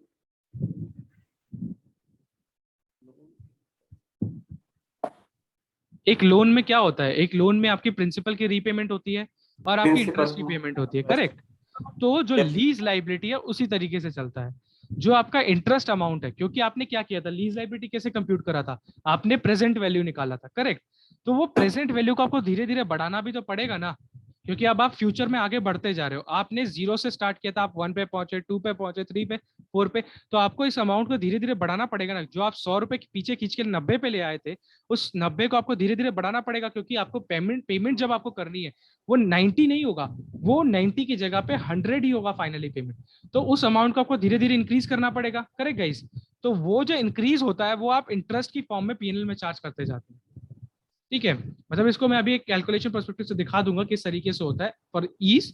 बट मैं जो कह रहा हूँ बेसिकली कि जो आपने जो पुल किया था प्रेजेंट वैल्यू पे लेके आ गए थे, 100 रुपए का अमाउंट आपने 90 रुपीज का आपने अपने वैल्यू शीट में दिखाया था. Now this 90 needs to be basically increase to the tune of 100 rupees धीरे धीरे. तो वो इंक्रीज करने के लिए आप इंटरेस्ट चार्ज करते हैं और अकॉर्डिंगली वो इंटरेस्ट कहाँ चार्ज होता है, पीएनएल के अंदर जाता है. इंटरेस्ट आपका डेबिट होता है पीएनएल में और क्रेडिट साइड जाता है लीज लाइबिलिटी में. वो लीज लाइबिलिटी को जाके बढ़ा देता है. जैसा आप लोन में भी देखते होंगे, लोन में भी जब इंटरेस्ट है तो वो लोन में जाके बैठ जाता है. फिर उसमें से एक सर्टेन पेमेंट होती है. वो जो पेमेंट होती है वो प्रिंसिपल प्लस इंटरेस्ट की होती है. तो वो जो पेमेंट होती है वो इस तरीके से होती है कि लीज लाइबिलिटी डेबिट और क्रेडिट करते हैं आप कैश एंड बैंक को. समझ रहे हैं? ये एंट्री समझ में आई कि नहीं समझ में आई?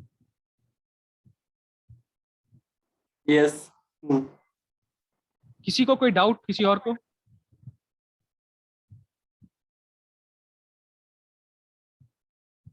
किसी को कोई डाउट? Okay, great. अच्छा, अब एक काम करते हैं, लेट्स जस्ट समराइज कि अभी तक हमने किया क्या before getting into any example और एनीथिंग. ठीक है, बिकॉज आई नो अगर आप ये फर्स्ट टाइम स्टैंडर्ड पढ़ रहे हैं, डेफिनेटली अभी तक जो चीजें पढ़ी हैं वो बहुत कॉम्प्लिकेटेड हो रही होंगी. जस्ट टू समराइज इट, हमने क्या क्या किया अभी. सबसे पहले हमने डिसाइड किया इज इट अ लीज और नॉट. लेकिन अभी जो मैंने आपसे बात करी ना, इज इट अ लीज और नॉट, वो बहुत शॉर्ट में लेके चला गया था मैं. मतलब I told you few aspect of it कि दो पार्टीज होनी चाहिए, एक एसेट होना चाहिए, कंट्रोल जाना चाहिए राइट टू यूज का बेसिकली, और आपका कंसिडरेशन रहना चाहिए. करेक्ट, ये आपका पूरा चीज था. लेकिन एसेट किस टाइप का होना चाहिए, राइट किस टाइप का होना चाहिए, वो अगेन डिबेटेबल थिंग हो जाता अगर स्टैंडर्ड में क्लियरली मेंशन नहीं होता.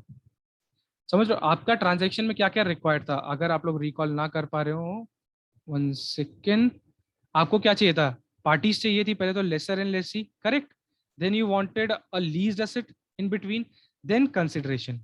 ठीक है, और साथ ही साथ उस लीज एसेट में क्या चाहिए था? Right to control the use of it. Now the point is कि वो होगा कैसे, मतलब वो लीज है कि नहीं है, उसके कुछ पैरामीटर्स हैं. पहला पैरामीटर है, सबसे पहले देखिए आइडेंटिफाइड एसेट है कि नहीं है. हमने अभी तक क्या पढ़ा था? कोई भी एसेट चलेगा, मतलब लीज्ड एसेट चलेगा. यहाँ एक वर्ड आ गया आइडेंटिफाइड एसेट. क्या लगता है इससे क्या समझ में आता है? आइडेंटिफाइड का मतलब क्या हुआ?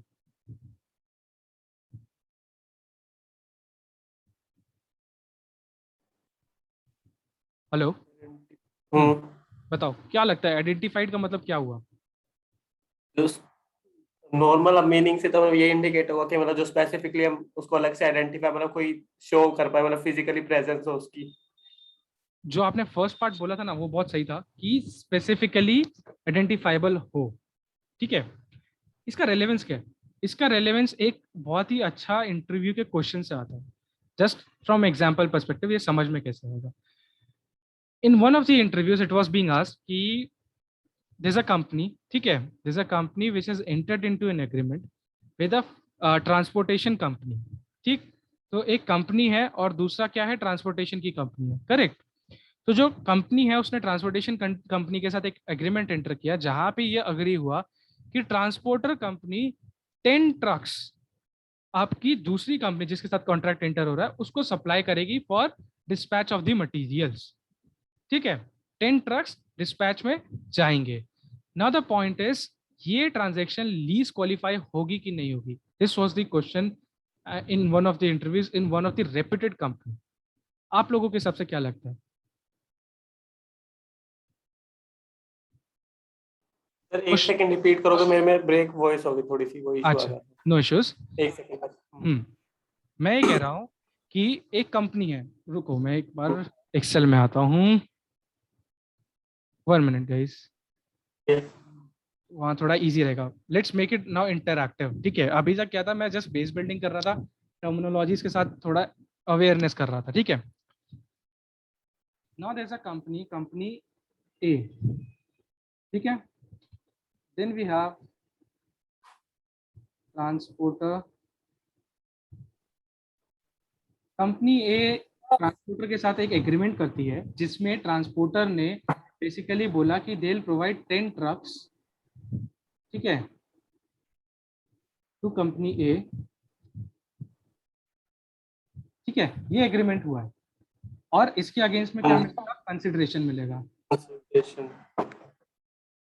नाउ यू पीपल टेल कि ये आपका लीज क्वालिफाई करता है कि नहीं करता ये ट्रांजैक्शन।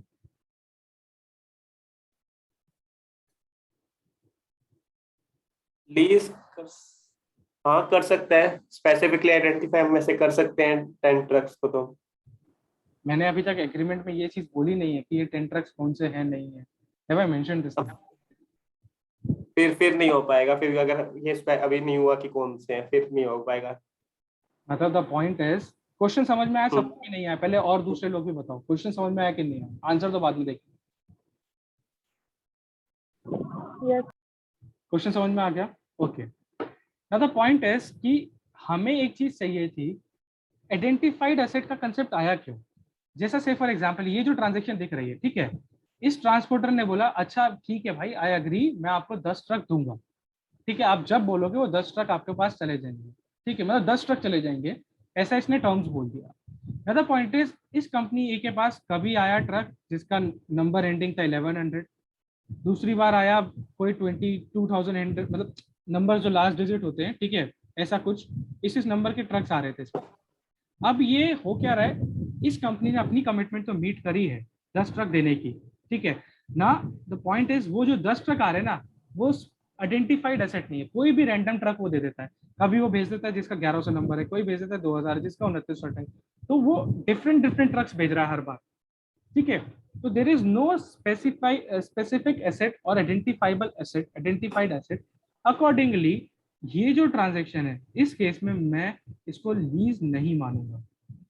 समझ रहे हो आप लोग? क्यों नहीं माना? क्योंकि आपने एसेट को आइडेंटिफाइड कैटेगरी वाले पैरामीटर में मीट ही नहीं कर रहा। आप कैसे उसका लीज का अकाउंटिंग करोगे? मान लो ये जो 1100 वाला ट्रक आया था, एकदम ब्रांड न्यू ट्रक आया था, एकदम ब्रांड न्यू ट्रक, ठीक है, ये ट्रक है 5 years ओल्ड और ये ट्रक है 10 years ओल्ड। ठीक है, वो अपनी कमिटमेंट मीट कर रहा है, क्या बोल के कि मैं आपको 10 ट्रक दूंगा। द पॉइंट इज कि अलग अलग ईयर्स के एज वाले ट्रक्स अगर आ रहे हैं, मैं सेम लेवल पे वैल्यूएशन तो नहीं कर सकता ना। इशू क्या है? तो इसीलिए स्टैंडर्ड बोलता है कि आपको स्पेसिफाइड एसेट बताना पड़ेगा। अगर वो बोलता है कि मेरे 10 के 10 ट्रक जो है 5 साल वाली कैटेगरी में होंगे, तो मैं वैल्यूएशन उस हिसाब से करूंगा, उनकी वैल्यू कम होगी, करेक्ट। तो मेरा जो आरओयू आएगा और जो लीज लाइबिलिटी आएगी, डेफिनेटली मैं रेंटल भी कर दूंगा ना, क्योंकि वो पुराने ट्रक्स हैं।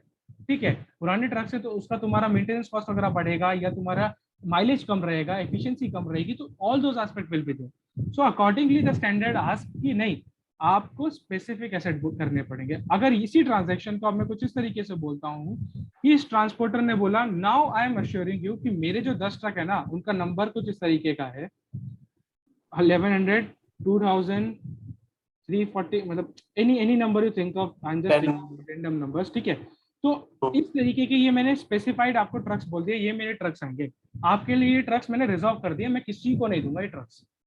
ठीक है, चाहे मेरे पास दूसरी कंपनी कितना भी अच्छा प्राइसिंग लेके आ जाए, I have reserve these trucks for you. Now this transaction will qualify as lease. क्यों? क्योंकि यहाँ पे assets are in the position of identified category. देख रहे हो, मतलब एक छोटा सा वर्ड का इंपैक्ट देख रहे हो? That is the point. इस लेवल का मैच्योरिटी लाना है कि आप जब स्टैंडर्ड पढ़ते हो ना, आपको एक एक वर्ड पकड़ना है, उस एक वर्ड का इम्प्लीकेशन। वहां पे उसने क्यों बोला आइडेंटिफाइड वर्ड क्यों यूज किया, उसका रीजन यही था भाई, स्पेसिफिकली आइडेंटिफाइबल होना चाहिए कि यही एसेट आएगा। ऐसा नहीं इस बार ही आया, अगली बार वो आया, तीसरी बार कुछ और आया, चौथी बार कुछ और, ऐसा नहीं चाहिए मेरे को चाहिए हर बार के लिए मेरा ट्रक फिक्स कर। भाई तूने 10 ट्रक का कमिटमेंट दिया, मेरे को 10 ट्रक के नंबर दे, और ये ट्रक मेरे हिसाब से जब मैं चाहूंगा जहां चाहूंगा वैसे चलेंगे। ऐसा नहीं होना चाहिए कि 10 ट्रक की कमिटमेंट होगी, कोई भी ट्रक दे दो। Are you getting the point? Practically समझ में आ रहा है चीज? Yes sir. Okay great. So lease check करने के लिए सबसे पहले मैं क्या चेक करना है? Identified asset. अब समझ में आया कि आइडेंटिफाइड एसेट क्या होता है? ये तो क्लियर अपने को? राइट। अब दूसरे एस्पेक्ट क्या की तरफ बढ़ते हैं, right to control the use of an identified asset. ये क्या मतलब हुआ? हमने ये पढ़ तो लिया था कि right to control the use of an identified asset होना चाहिए, लेकिन ये राइट टू यूज है क्या, इसका मतलब क्या है, कैसे पता चलेगा कि राइट टू यूज है कि नहीं? ठीक है, तो राइट टू यूज में क्या बोलता है? वो बोलता है 2 पैरामीटर आपके मीट होना चाहिए। ये जो 2 पैरामीटर दिख रहे हैं ना, ये मीट होना चाहिए। Right to obtain substantially all economic benefits from the use, मतलब आप उस एसेट से जो फायदा निकल रहा है ना, सारा आपका होना चाहिए। मतलब जो एसेट आपका इस्तेमाल हो रहा है उससे सारा फायदा आपका होना चाहिए। अब एग्जाम्पल क्या, एग्जाम्पल एंटर करते हैं। से फॉर एग्जाम्पल एक ट्रांसपोर्टेशन कंपनी का ही एग्जाम्पल चल रहा है, ठीक है गाइस। तो मेरा क्या हुआ, मैंने टर्म्स डिसाइड करी, मैंने कंपनी को बोला, कंपनी ए ने बोला ट्रांसपोर्टर को कि मेरे को मेरे नाम पे आप एक ट्रक ब्लॉक करो, ठीक है। इसने ट्रक बोला, ठीक है, 1 ट्रक, उसका नंबर क्या है, उसका नंबर है से फॉर एग्जाम्पल लास्ट डिजिट में रख देता हूँ 6566। ओके गाइस, अब क्या हुआ, पहला पैरामीटर अचीव हो रहा है कि नहीं हो रहा है, आइडेंटिफाइड एसेट है कि नहीं है, पहले ही बताओ। यस सर, है ना, आइडेंटिफाइड एसेट है, एक पैरामीटर मेरा मीट हो। अब मुझे जाना right to use control check करने। जब मैं right to use control check करने गया तो अब वो कह रहा है, इसने बोल तो दिया ये ट्रक आपके लिए है, ठीक है, मतलब ये ट्रक उसने आइडेंटिफाई तो करा दिया, लेकिन अब सॉरी उसने ये नहीं बोला कि ये ट्रक आपके लिए, उसने ये बोल दिया कि ये वाला ट्रक आएगा आपके यहाँ पे 6566, ठीक है। तो आइडेंटिफाइड एसेट तो आ गया, एक पैरामीटर तो मेरा मीट हो गया। लेकिन जब मैं राइट टू कंट्रोल की बात करता हूँ ना, ये ट्रांसपोर्टर क्या कहता है, भाई मैं अपने हिसाब से देखूंगा ये ट्रक तेरे को कब देना है, नहीं देना। मैंने तेरे को ये बोला था ये ट्रक आएगा, ट्रक तेरे पास ये नंबर का आएगा, लेकिन अगर मेरे को उसी टाइम दूसरा कोई इंडिविजुअल या जब वो ट्रक खाली खड़ा है उस ट्रक को मैं किसी और पार्टी को दे सकता हूँ। मतलब मैंने इसको जब बोला टाइमिंग्स, उसमें वो ट्रक खाली पड़ा था इसके पास, तो ट्रांसपोर्टर ने क्या किया, उसको रेंटल को दे दिया कंपनी जेड को, जा भाई तू ले जा इस ट्रक को रेंट पे, तू ले जा, क्योंकि वो कंपनी तो अभी लेके नहीं जा रही, ठीक है। नाउ द पॉइंट इज, इस एसेट से जो ये आइडेंटिफाइड एसेट था, क्या इससे सारे इकोनॉमिक बेनिफिट कंपनी ए को मिल रहे हैं क्या? भले कि एसेट मेरा आइडेंटिफाइड पोजीशन में है, लेकिन इकोनॉमिक बेनिफिट क्या सिर्फ कंपनी ए को मिल रहा है क्या? नहीं मिल रहा ना। There is company Z which is also availing the benefit. Are you getting the point? भले ही मेरा ट्रक फिक्स्ड है, आइडेंटिफाइड है, लेकिन इकोनॉमिक बेनिफिट मेरा जो है that is not limited to the company A only, it is something flowing to company Z also, because transporter is into the position where he is deciding अगर खाली पड़ा है ना ट्रक, मैं उसको भेज देता हूँ, अरे आपको नहीं चाहिए था ना, आप तो इस्तेमाल ही नहीं कर रहे, आपके अंदर खड़ा ही रहता, मैंने वहां भेज दिया। द पॉइंट इज आपने सारा इकोनॉमिक बेनिफिट तो अचीव नहीं किया। तो भले ही आपने पहला चेक पॉइंट पे टिक लगा दिया था, लेकिन जब दूसरा क्राइटेरिया चेक करना है वहां पे क्रॉस लग गया। जैसे ही क्रॉस लगा, क्या हुआ, आपका लीज बनेगा ही नहीं, क्योंकि एक भी पॉइंट का अगर आंसर आपका नो हो जाता है, आप तो लीज बने, जब लीज ही नहीं बन रहा तो 116 की बात ही नहीं आएगी। समझ रहे हो गाइस? इस पे कुछ डाउट है किसी को, कुछ ना समझ में आया हो तो बताओ। दोनों एग्जांपल में डिफरेंस समझ में आ गया ना। पहले चीज में हमने क्या चेक किया था, पहले हमने चेक किया आइडेंटिफिकेशन, ठीक है, मतलब स्पेलिंग छोड़ देना यार। और दूसरे केस में हमने क्या चेक करना था, हमने चेक करना था right to all economic benefits, ठीक है। समझ में आ रहा है हम लोग को ये, यहाँ कोई दिक्कत? यस। तो ये हमारा उस टाइम इस केस में फर्स्ट टिक तो लग गया था, लेकिन सेकंड टिक जब लगाने गए तो उसने बोला नहीं नहीं, ये तो कंपनी जेड भी बेनिफिट उठा रही है, accordingly you are not the only beneficiary, correct. तो मेरा यहाँ क्रॉस लग गया। जब यहाँ क्रॉस लग गया गाइस, ये मेरा लीजी नहीं बना, लीजी नहीं बना तो 116 तो छोड़ ही दो, करेक्ट। अब आते हैं फर्दर, ये तो हुआ फर्स्ट एस्पेक्ट। दूसरा एस्पेक्ट है, कहता है right to direct the use. अब क्या हुआ, मेरा सेम ट्रांजैक्शन है, ठीक है, कंपनी ए है और ट्रांसपोर्टर है, ठीक है, ट्रक भी डिसाइडेड है। Guys please spare me with spelling thing, ठीक है, I am not focusing that much on spellings. यहाँ ट्रक का नंबर चेंज कर देते हैं जस्ट टू इंश्योर कि कोई इशू ना रहे, ठीक है। अब ये मेरा डिसीजंस हुए, और ये भी एश्योर हो गया कि अगर स्पेयर में भी खड़ा रहेगा ना ट्रक, तो ये किसी और को नहीं जाएगा, मतलब कंपनी जेड को नहीं जाएगा, किसी को भी नहीं जाएगा। So no one will use this truck, ठीक है ना। अभी क्या हुआ, मेरा फर्स्ट पैरामीटर मीट हुआ आइडेंटिफाइबिलिटी का, सेकंड पैरामीटर हुआ all economic benefits will flow to whom, किसको मिलेंगे, कंपनी है, कंपनी ए को, तो सेकंड पैरामीटर पे भी टिक लग गया। लेकिन अब क्या हुआ, ट्रांसपोर्टर ने बोला एक काम करो जी, इस ट्रक में ना आप गार्बेज नहीं ले जा सकते, ठीक है। उसने क्या कर दिया, अब एक लिमिटेशन इंपोज कर दी। मैं कंपनी ए की कैपेसिटी में उसने वो पावर दी ही नहीं कि मैं किस तरीके से ट्रक को यूज करना चाहता हूँ। I can't direct the usage of that truck. They are saying मतलब गार्बेज मैंने इसलिए बोला कि एक नेगेटिव एस्पेक्ट था, मान के चलो आप ही अपना ट्रक अगर रेंट पे दे रहे हो तो आप नहीं चाहोगे कि उसमें गार्बेज जाए, ठीक है। बट ये अगर कंपनी ए से आपने ये राइट छीन लिया है ना, तो आपने उसको पावर ही नहीं दी है पूरी की पूरी, and when company is not getting the whole of power, again आप लीज नहीं मिल सकते। समझ रहे हो? मतलब यहाँ पे क्या हुआ, यहाँ पे एक रिस्ट्रिक्शन लगा दी, क्या लगा दी, लिमिटेशन लगा दी। लिमिटेशन किस चीज पे लगा दी? Limitation on transportation of garbage, ठीक है। तो जैसे ही ये लिमिटेशन लगाई, तो मैं जो हूं, मैं कंपनी ए की कैपेसिटीज अगर मैं रिप्रेजेंट कर रहा हूँ, I am not in to the position to direct the usage of it. मैं इंस्ट्रक्शंस नहीं दे पा रहा हूँ भाई, मैं जिस तरीके से इस्तेमाल करना चाह रहा था वो नहीं कर पा रहा, ठीक है। अगर ये इसकी डायरेक्शंस को डिसाइड करता है कि किस तरीके से यूसेज करना है, हाँ हो सकता है कुछ लिमिटेशंस आपके इस तरीके से लगाए जाए जो स्कोप ही ना दे। मतलब इसको मैं थोड़ा दूसरे तरीके से भी अगर रखूंगा तो तब भी मैं इसको लीज क्वालिफाई करा सकता हूँ। मतलब कि अगर मैंने जैसे इसमें ये लिमिटेशन लगा भी देता ट्रांसपोर्टेशन ऑफ गार्बेज का, अगर ये मैंने एग्रीमेंट में लिख दिया है, ठीक है, तो वो स्कोप लिमिटेड हो जाता है, तब मेरे को सिर्फ इसके स्कोप के पर्सपेक्टिव से देखना है, तब ये लीज क्वालिफाई कर जाता। मतलब थोड़ा सा टिल्टिंग करनी है, मेरे को एग्रीमेंट में स्पेसिफिकली लिखवा देना है कि गार्बेज नहीं ले जा सकते। बट बाद में अगर ऐसा निकल के आता है, बाद में मतलब इनिशियली डिसाइड नहीं हुआ था, एग्रीमेंट में इनिशियली नहीं लिखा गया था, टाइमिंग डिफरेंस है। एक तो वो आपने एग्रीमेंट में उसी टाइम लिख दिया आप गार्बेज नहीं ले जा सकते, तब तो आपने स्कोप ही लिमिट कर दिया था, अभी आपका लीज क्वालिफाई कर जाएगा क्योंकि उसने उस हिसाब से आपको लिमिट करके दिया है एसेट को।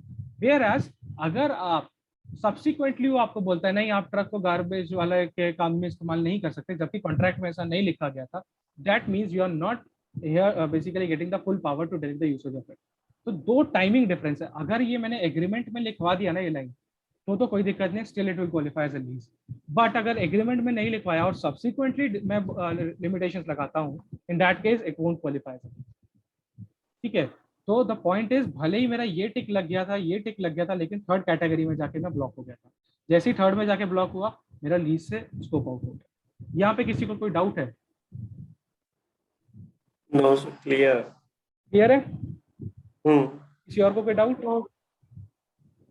यहाँ ये समझ में आ गया ना, ये टाइमिंग का डिफरेंस है। मतलब यहाँ पे इसको मैंने स्कोप लिमिटेशन नहीं बनाया है, ठीक है, ये स्कोप लिमिटेशन नहीं है। मैं अगर एग्रीमेंट में लिख देता ना कि हाँ ये आप गार्बेज में नहीं इस्तेमाल करेंगे, देन इट्स फाइन, बिकॉज मैंने जब लीज का एक दायरा बनाया था ना, उस दायरे में मैंने उसको बोल दिया ये नहीं रखना है, ठीक है। अब बाकी आप जैसे यूज करना करो, अब उसमें आप 10 टन डालो 20 टन डालो, दैट्स अ डिफरेंट।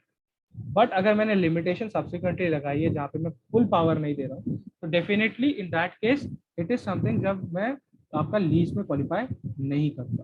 तो नाउ आई होप ये समझ गए होगे आप लोग की लीज है कि नहीं है, आपको ये पूरा क्लियर हो गया होगा, correct? Yes. So this is the very first step to understand ये लीज है कि नहीं है। तब तो हम जाके दूसरी सब बात करेंगे, जो बड़ी बड़ी बातें हैं कि कैसे वैल्यू निकालना है, जो हमने पहले 6 एलिमेंट देखे, 5 एलिमेंट देखे, उसका वैल्यूएशन कैसे होगा, डिस्काउंटिंग रेट कैसे करना है, वो अलग चीज है। पहले हमें तो यही चेक करना है कि लीज है भी कि नहीं, ठीक है गाइस?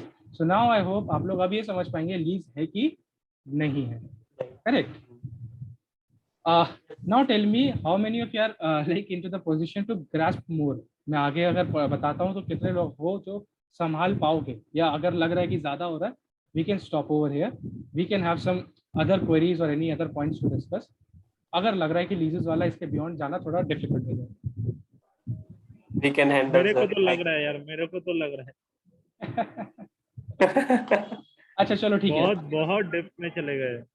okay. लेकिन बहुत अच्छा था, बहुत सही था, यस सही में क्लैरिटी, क्योंकि बहुत इंटरव्यूज में गाइस ऋषु ने जो एग्जांपल्स लेके इतना डिटेल में समझाया है, आज का इंटरव्यू में यही हॉट टॉपिक है कि लीज, वो लोग तुमको लीज केस स्टडी बना के लीज को ही आइडेंटिफाई करने देगा, बोलेगा बोलो पहले लीज अकाउंटिंग होगा कि नहीं। अकाउंटिंग तो सिंपल था, ऋषु ने उसके बारे में lease account ROU asset account debit to lease liability होगा, बट पहले बार लीज लगेगा कि नहीं लगेगा, ऋषु ने जो एग्जांपल्स लिया है ना, वो पूरा अपना एक्सपीरियंस है, इतने इंटरव्यूज में इतने दोस्तों से बात करके वैसे चीजों को आइडेंटिफाई करके ये सब बोला है। नहीं तो वो इतना डेप्थ में, ये रीजन है उसका डेप्थ में, इतना डेप्थ में एग्जाम में भी नहीं पूछता। बट क्योंकि एग्जाम में क्या आएगा, तुमको बस कैश फ्लोज दे देंगे, बोलेंगे अकाउंटिंग का जर्नल एंट्री बता दो, तुम एक एंट्री मारोगे ROU account debit to lease liability, फिर डेप्रिसिएशन टू आरओयू एसेट, फिर lease liability account to bank, बात खत्म, सारा खर्चा और finance cost account debit to lease liability, 4 entry close. लेकिन लीज होगा कि नहीं, आइडेंटिफाई करना ही सबसे बड़ा चैलेंज है, जिसको उसने मतलब इतना डेप्थ में सिखा दिया। ओके, एक काम करते हैं, I have few questions only, ठीक है, कुछ अच्छे क्वेश्चंस हैं जो मेरे को मिले हैं, let's discuss those, then we can wrap it up. वो इसी से रिलेटेड है, लीज है कि नहीं है, यही असेसमेंट है, ठीक है। So let's do some brainstorming on that.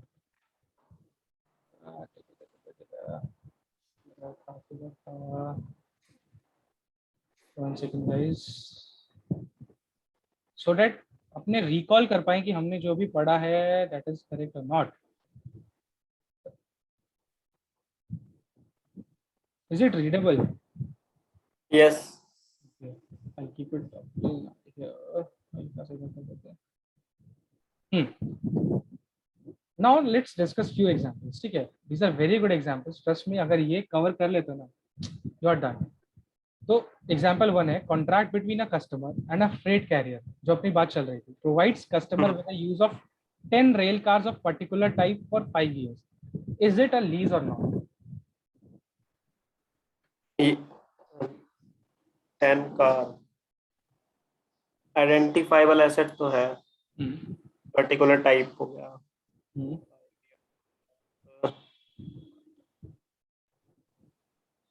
हो जाएगी लीज पे, तो अगर उसके पास राइट ऑफ प्रॉपर आ जाएगा, तो अगर कोई एग्रीमेंट में अगर कोई क्लोज और मेंशन नहीं है तो फिर तो है lease asset. Okay, let's discuss. सबसे पहले हमें क्या चेक करना था, आइडेंटिफाइड एसेट है कि नहीं। So it is yes, because specific rail cars है आइडेंटिफाइड इन द कॉन्ट्रैक्ट कि कौन से कार्स मिलेंगे उसको, ठीक है। ये मैंने अभी डिस्कस नहीं किया गाइस आप लोगों के साथ, इसको इग्नोर करके चलना, ठीक है। इसका इम्प्लीकेशन आएगा, विल डिस्कस। थोड़ा कॉम्प्लिकेटेड हो जाता है इसलिए मैंने छोड़ दिया है, बट अगर जस्ट मोटा माटी बात करूं तो सब्सटेंटिव सब्स्टिट्यूशन राइट्स ये है, क्या वो जो पार्टी है, जो लेसर है, उसके पास राइट है क्या कि आपको कुछ भी एसेट बदल के दे सकता है। मतलब इनिशियली उसने बोला आप मेरे से ये कार ले जाइए, सब्सिक्वेंटली उसने वो कार चेंज कर दी, हालांकि आपके साथ आइडेंटिफाइड एसेट की बात हुई थी, ठीक है, लेकिन उसको अच्छा रेट मिल रहा था, उसने किसी और को दे दिया, आपको दूसरी कार दे दी। से फॉर एग्जांपल, जैसे इस तरीके से समझ के चलते हैं, आपने एक लीज कॉन्ट्रैक्ट एंटर किया for a Mercedes, brand new Mercedes, और आपको अच्छा लग रहा था, you are enjoying, but subsequently क्या हुआ, 1 महीने बाद उसको अच्छा खासा प्राइस और किसी वेंडर ने दे दिया, तो उसने क्या किया, ये मर्सिडीज यहाँ से निकाल के आपको थोड़ी पुरानी मर्सिडीज बेच दी, ठीक है। तो if that is the case, अगर सप्लायर के पास वो पावर है ना, तो आपका वो कभी लीज नहीं बनेगा, क्योंकि आपका इवन दो आइडेंटिफाइबल एसेट था, लेकिन जब सब्स्टिट्यूशन का राइट आ जाता है ना उसके पास कि वो खींच के ले जा सकता है, तो वो कभी लीज नहीं बनेगा। तो इसीलिए यहाँ पे हम अज्यूम करके चल रहे हैं कि कोई सब्स्टिट्यूशन राइट नहीं है। आई होप, मतलब मैं जस्ट ओवरव्यू दे रहा हूँ, इन डेप्थ ये अलग थोड़ा सा कंसेप्ट है। तो बेसिकली इट इज जस्ट कि अगर जो लेसर है उसके पास पावर है एसेट को चेंज करते रहने का, तो आपका वो कभी लीज नहीं बनेगा, चाहे आइडेंटिफाइड एसेट ही क्यों, ठीक है। So can only be substituted for repairs और मेंटेनेंस। मतलब अगर नॉर्मल रिपेयर एंड मेंटेनेंस के लिए जब जाएगा ना, तभी सब्स्टिट्यूट होगा, आपको ऐसा सब्स्टिट्यूट दूसरा चीज दे देगा, बट आपके लिए पूरा का मतलब कभी ऐसा नहीं होगा कि आपकी अच्छी खासी कार को खींच लेगा वापस और आपको पुरानी गाड़ी दे देगा। If that is the case, तो लीज नहीं बनेगी। Now the third point was कि customer has a right to control the use of asset or not, ठीक है। तो इसमें yes बोला है, क्यों? Customer has exclusive use of rail cars during the contract period, so it has the right to substantially all of the economic benefits, ठीक है। तो वो सारा बेनिफिट वही अवेल करेगा, plus customer has the right to change how and for what purpose the car are used. मतलब उसके पास power है कि किस तरीके से वो कार्स को कब कहाँ कैसे बेचना है, सारी पावर उसके पास। तो अकॉर्डिंगली ये जब सारे पैरामीटर्स मीट किया, इस पे टिक लगा, इस पे क्रॉस लगा, इस पे टिक लगा, तो हम कहाँ पहुंच गए, हमारा ये लीज बनता है। क्लियर है गाइस? इसमें कोई डाउट है इस एग्जांपल में? क्लियर हो गया। दूसरा एग्जांपल है, contract between the customer and supplier requires supplier to transport a specified quantity of goods by using a specified type of rail car in accordance with the stated timetable for the 5 years। अब यहाँ क्या हो रहा है, यहाँ पे control पे वो कर रहा है, कंट्रोल पे उसका वो लगा रहा है उसके कि वो स्पेसिफाइड वही गुड्स पे डील करे। हाँ, स्पेसिफाइड गुड्स पे डील करेगा और एक specified type of rail car है, बट यहाँ पे ऐसा कोई लिमिटेशन नहीं, बिकॉज जो सप्लायर है उसके पास large pool of similar items है, मतलब उसके पास बहुत सारे रेल कार्स हो सकते हैं, वो कोई भी रेल कार आपको लगा के दे देगा। सो एंड स्पेसिफिकली इसमें कोई स्पेसिफाई भी नहीं किया, ऊपर जो स्पेसिफाई किया गया था कि 10 रेल कार्स हैं जो स्पेसिफाइड पर्टिकुलर टाइप के, करेक्ट। यहाँ पे ऐसा कुछ भी नहीं बोला, यहाँ पे बोला गया बस कि specified type of rail car होना चाहिए, कौन से होने चाहिए नहीं होने चाहिए 10-20 जो भी है वो मेंशन नहीं किए गए, ठीक है। मतलब ऐसा है कि मेरा ट्रक वो एक जैसा देखना चाहिए, बट ट्रक का नंबर यहाँ पे स्पेसिफाइड नहीं है, जबकि पहले केस में वो ट्रक के नंबर स्पेसिफाइड थे, ठीक है। तो यहाँ पे अकॉर्डिंगली मेरा फर्स्ट जो पैरामीटर था आइडेंटिफाइबल एसेट का वही नो हो गया। जैसे ही वो नो हो गया उसके बाद तो बात ही खत्म हो गई, ठीक है। उसके बाद मेरे को चेक ही नहीं करना, एक पैरामीटर नो होते के साथ ही मैं लीज वाले स्टैंडर्ड से आउट, ठीक है ना। हालांकि और नॉलेज पर्सपेक्टिव अगर हम फर्दर मूव करते हैं तो ये बोलता है yes alternatives are readily available at minimal cost, मतलब सप्लायर किसी और को ये देके, ये वाला रोलिंग स्टॉक या ये जो कोच है ये किसी और को देके ज्यादा पैसा कमा सकता है, तो अकॉर्डिंगली आप उसके पास सब्स्टिट्यूशन राइट की पावर है। और तीसरा था no supplier selects which are used for which basically which coach are used for each delivery, ये सप्लायर के पास पावर है। तो आपके पास डायरेक्ट ये यूसेज को डायरेक्ट करने का पावर कस्टमर के पास आया ही नहीं, तो अकॉर्डिंगली क्या होगा आपके पास ये लीज क्वालिफाई नहीं करेगा क्योंकि ये लीज एसेट ही नहीं है। करेक्ट गाइस, यहाँ तक क्लियर है? Yes. Just one more example, won't take too much of time, ठीक है। कॉफी कंपनी है, enters into a contract with an airport operator. So how many of you have been to airport या railway station ही ले लेते हैं, no issues, ठीक है। कोई भी एक कॉफी कंपनी सोच लो, उसने बोला कि मेरे को आप अपने एयरपोर्ट में एक जगह पे स्पेस दीजिए, ठीक है, to enter with and to use a space in the airport to sell its goods for 3 years, period of 3 years। तो अब क्या हो रहा है, ये लीज बनेगा कि नहीं बनेगा? देखो यार, ये आंसर्स मत देखो, पहले अपना ब्रेनस्टॉर्मिंग करना, ठीक है। हाँ बताओ। स्पेसिफाइड कोई स्पेस वगैरह वो इंडिकेट भी नहीं किया उसके कहाँ मिलेगा। हाँ तो पहले ही कि मतलब आइडेंटिफिकेशन नहीं हो पा रहा। हाँ बोलो, जो बीच में भी कोई और भी बोल रहा था, नेटवर्क का थोड़ा सा बोलिए। ये भी आइडेंटिफाई नहीं है कितना करेक्ट। सो आइडेंटिफाइबल एसेट नहीं मीट हो रहा, ठीक है। तो अकॉर्डिंगली क्या बोला, no many areas are available for customer to locate kiosk, मतलब वो अपना जो टेबल या जो भी लगाना है सेटअप वो कहीं भी लगा सकता है, none specified in the contract. ऐसा नहीं बोला गया कि शॉप नंबर देश या पर्टिकुलर पॉइंट या पर्टिकुलर कॉर्नर इसका लीजिंग आपका बनेगा, ठीक है। तो वो कहीं पे भी स्पेस दे सकता है, ठीक है। Then we have yes alternatives use available है, क्योंकि जो एयरपोर्ट अथॉरिटी है वो जो स्पेस है वो किसी और को भी दे सकती है, अगर कोई उसको रेंट ज्यादा देगा तो उसको दे देगी, आपको कहीं और मूव करने की, क्योंकि आपके साथ ये एग्रीमेंट एंटर नहीं हुआ कि आपको मैं स्पेस कहाँ पे दूंगा। आपने बोला मेरे को स्पेस चाहिए, मैं कहीं भी दे सकता हूँ, वो मेरी फ्लेक्सिबिलिटी है।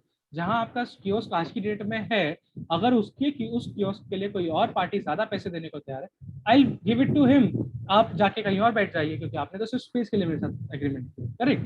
तो यहाँ पे क्या है, किसके पास सब्स्टिट्यूशन का राइट है, सप्लायर के पास। जैसे ही होगा तो ये भी लीज से आउट होगा। थर्ड एलिमेंट वाज कि जो बायर है, जो लेसी है, उसके पास उसको डायरेक्ट करने का राइट है कि नहीं है, और सारे राइट्स वही इकोनॉमिक बेनिफिट अवेल कर पाएगा कि नहीं। तो इसमें भी आंसर नो है, because supplier selects which space is allocated to the customer and obtains substantially all the economic benefits from the use of concession space. मतलब जो स्पेस वो सप्लायर डिसाइड कर रहा है, अगर उसको लगता है आपका रेंट कम आएगा तो ऑब्वियसली वो आपको अच्छा जगह जहां ज्यादा सेल उठ सकता है वहां नहीं देगा। तो वो स्पेस का बेनिफिट कौन उठा रहा है, उसका ऑप्टिमम यूटिलाइजेशन कौन इंश्योर कर रहा है, वो तो सेलर कर रहा है। अकॉर्डिंगली आपके पास ये पावर नहीं आई, तो अकॉर्डिंगली ये लीज नहीं बनेगा। Guys I have more examples, but as of now let's limit to this only, ठीक है। Now tell me if you have any query related to this whatever we have discussed. All clear sir. क्यों, किसी और को कोई doubt? No sir. I hope कि कम से कम अभी इतना तो कर दोगे कि लीज है कि नहीं, इस पर अच्छी खासी डिबेट कर दोगे। या बिल्कुल, ठीक है। Sure. So from valuation perspective या अकाउंटिंग पर्सपेक्टिव सब्सिक्वेंटली देख लेंगे, बट एज ऑफ नाउ जो सबसे पहली चीज ही है वो सब तो बाद में आएगा, पहले ये देखना लीज भी है कि नहीं है, ठीक है। तो ये क्वेश्चन, ये चेक पॉइंट्स है, ये चेक पॉइंट जैसे ही क्लियर हो जाएंगे लीज बन जाएगा, अगर कहीं से भी आउट हो गए तो आउट हो जाएगा।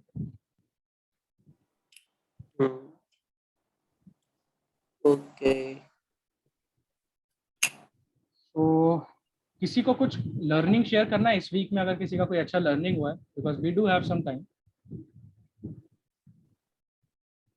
लर्निंग किसी का वही कोई ऐसा जैसे आज मतलब आज एग्रीमेंट मतलब रीड करने स्टार्ट हुए थे, जैसे हम मेरे को एग्रीमेंट रीड करने के लिए वो मिले थे कि यही कि जैसे लीज पे मतलब कोई एसेट मतलब लीज पे मतलब वो लैंड मतलब वो दे रखी थी उन्हें मतलब, तो उसकी मतलब कोई वो चेकिंग वगैरह, तो उनकी डिटेल्स वगैरह वो चेक कर रहा था कि जैसे टाइम पीरियड क्या है, कौन पार्टी क्या है, मतलब किसके क्या राइट्स है, टर्मिनेशन के क्या बेनिफिट्स, मतलब वो सारे पेनल्टीज क्लोजेस, तो देखा ना एस्केलेशन क्लोज। अच्छा, हमने कहीं पर डिस्कस किया था टर्मिनेशन का पेनल्टी भी इंक्लूड करना, करा था ना हमने। हाँ यस। तो basically everything has some implication. ठीक है, राइट। किसी और का कोई अच्छा पॉइंट जो इस वीक में किया हो किसी ने? देखो यार, अपना लर्निंग शेयर करो, मतलब I'm not doing any training or articles. सिर्फ मैंने अभी intermediate exams दी हैं, so ओके, नो इश्यूज। तो हम लोग के एक्सपीरियंस से आप लेवरेज करो अपने आप को, बेनिफिट उठाओ। अब जैसे अभी मेंशन रिजल्ट के किया बाद कि, तो होगी। तो जैसा अभी बात हुआ कि एग्रीमेंट्स की बात हुई, so you guys will be amazed कि नाउ देर आर सॉफ्टवेयर्स जो कि इतने बड़े बड़े एग्रीमेंट्स, जो बहुत बड़े बड़े एग्रीमेंट्स हैं, उनको रीड आउट करके कंसाइज समरी बना देता है। तो जो अभी आप लोग मैनुअल कर रहे हैं, ठीक है, बिग फोर्स ने या दूसरी फर्म्स जो ग्लोबल प्लेयर्स हैं, they have introduce such technology जहाँ पे आपको उसका पीडीएफ वर्जन देना है एग्रीमेंट का, एंड एआई और मशीन लर्निंग के थ्रू पूरा एग्रीमेंट पढ़ा जाएगा and summary will be created, और that summary one can basically make use of. आपको पूरा एग्रीमेंट मैनुअली पढ़ने की जरूरत ही नहीं पड़ेगी। So these are basically the level of changes which are happening, or the revolution is happening in the audit space. I believe by the time you people will qualify, definitely there will be so much of technology, because there are firms, big fours, who are reducing their manual task and relying more on the technology, and they are enhancing the quality or the effectiveness of the audits out there, because now they can basically increase their sample size, because everything is something which will be taken care of with the system. Manual, obviously, there's a limitation, but from tech perspective, huge data can be handled. So that is the point. So that is how big firms are working on it, and they're investing huge on the in this technological aspects and all. So yeah, this just I wanted to make you guys aware, because it might happen कि आप लोगों को नहीं पता होगा, out of my experience until. Okay guys, then we can wrap up I believe. और बाकी जो रह गया हम लोग का, लाइक फ्रॉम अकाउंटिंग पर्सपेक्टिव और व्हाटएवर, वो हम देख लेंगे, but overall picture from lessee's perspective I believe is now clear to you people, at least now you yes sure. ठीक है। So further will take up in the upcoming sessions. तो विनय ये याद रखना कि नेक्स्ट टाइम जब ऑडिट करने जाओ, तो और 3-4 साल का रेंट एग्रीमेंट देख रहे हो और वो अगर रेंट पीएल में चार्ज कर रहा है बेसिकली, तो ये चीज ध्यान में रखना कि वो रेंट पीएल में चार्ज कर लीज एप्लीकेबल होगा कि नहीं, और उसको प्रेजेंट वैल्यू में आरओयू ऐसे रिकॉग्नाइज करना है कि नहीं, क्योंकि उस जगह में वो वाला एरिया ऐसा है कि वहां पर मैक्सिमम कंपनीज में एप्लीकेबल हो रहा है। तो वो पॉइंट ऑफ व्यू से देखना, तो ऑब्जर्वेशन मिलेगा। हाँ श्योर सर। मतलब जितना भी रेंटल्स है, रेंटल एग्रीमेंट में देखो सेपरेट आइडेंटिफाइड एसेट भी हो जाता है, और बाकी जितना भी क्राइटेरिया है सारा ऑलमोस्ट मैच करता है। तो अगर शॉर्ट टर्म है, 11 महीने का रेंट है, तो नहीं होगा, ऑब्वियस सा बात है, क्योंकि शॉर्ट टर्म में नहीं होता, बट लॉन्ग टर्म अगर हुआ तो जरूर से होगा। तो मतलब वो वाला देखना, तो ऑब्जर्वेशन गारंटी मिलेगा, क्योंकि मैक्सिमम जो मिड साइज कंपनीज है जो इंडिया से अप्लाई कर रहे हैं, वो लोग ये सब चीज को फेल करेंगे। वो लोग रेंटल एक्सपेंस करके हर महीना दिखा रहे होंगे, और वो प्रेजेंट वैल्यू करके आरओयू एसेट करके रिकॉग्नाइज नहीं कर रहे होंगे। तो अच्छा स्ट्रॉन्ग ऑब्जर्वेशन मिल सकता है कंपनीज में इंडिया से एप्लीकेबिलिटी से पॉइंट ऑफ व्यू से। यस देखूंगा ये वाली चीज तो। हाँ भाई। हाँ ओके देन गाइस, नाइट। हाँ thanks sir for this session sir. Thanks Rishu, thank you so much. Thank you. बहुत इंटरेस्टिंग सेशन था, मेरे को लगा आप पकाओगे, बट आपने नहीं पकाया। सही में मजेदार सेशन था, बहुत ही नहीं, इंटरेस्टिंग। अरे डेप्थ में सीखना पड़ता है यार, नहीं तो ऐसे करके हवा में बात कर देंगे। मैं बोला ना लीज अकाउंटिंग बहुत सिंपल है। मैंने ऋषु को ये सेशन देने के लिए इसीलिए रिक्वेस्ट किया कि वो डेप्थ में एक एक चीज बताएगा जो कि जानना जरूरी है। क्योंकि मैं बोला ना देखो है तो चीज सिंपल। पहले क्या होता था, रेंटल एक्सपेंडिचर जो होता था वो हर महीना रेंटल एक्सपेंडिचर करके पीएल में चार्ज होता था। अभी लीज अकाउंटिंग क्या है कि अगर 3 साल का रेंटल है 1 लाख रुपया का, तो अब जो 3 साल में 1 लाख रुपया का जो कैश फ्लो जा रहा है उसका प्रेजेंट वैल्यू में एक तो इंटरनल रेट ऑफ रिटर्न से टानो, उसको फेयर वैल्यू में रिकॉर्ड करो। तो आरओयू अकाउंट टू लीज लायबिलिटी पहला एंट्री पड़ गया। दूसरा एंट्री पड़ गया डेप्रिसिएशन टू आरओयू एसेट, जो उसके ऊपर लीज टर्म के ऊपर वो डेप्रिसिएशन मतलब जो एसेट का लाइफ है उसके ऊपर डेप्रिसिएशन होगा। तीसरा है लीज लायबिलिटी टू बैंक, और चौथा है finance cost account debit to lease liability. ये 4 एंट्री पड़ता है लीज अकाउंटिंग का चैप्टर कंसेप्ट। बट कहाँ पर होगा नहीं होगा वो इतना डेप्थ में नहीं सीखेंगे तो कैसे बता पाएंगे, क्योंकि इंटरव्यूज में ऐसे केस स्टडी फॉर्म करके क्वेश्चन बोलेगा, और ये जानना बहुत जरूरी है कि कहाँ पर होता है। और वो आई थिंक तो Rishu did it very beautifully, कोई उसमें ये नहीं है, उसने एकदम डेप्थ में समझाया। जो भी ये वीडियो देखेगा एकदम इजीली समझ पाएगा कि लीज कहाँ अकाउंटिंग करना है और कहाँ नहीं अकाउंटिंग करना है। राइट। थैंक्स यार Rishu, thank you so much. Okay, guys. Thank you. Thanks for your for the time. session, sir. Mhm. Thank you. Thank you, Bye. sir.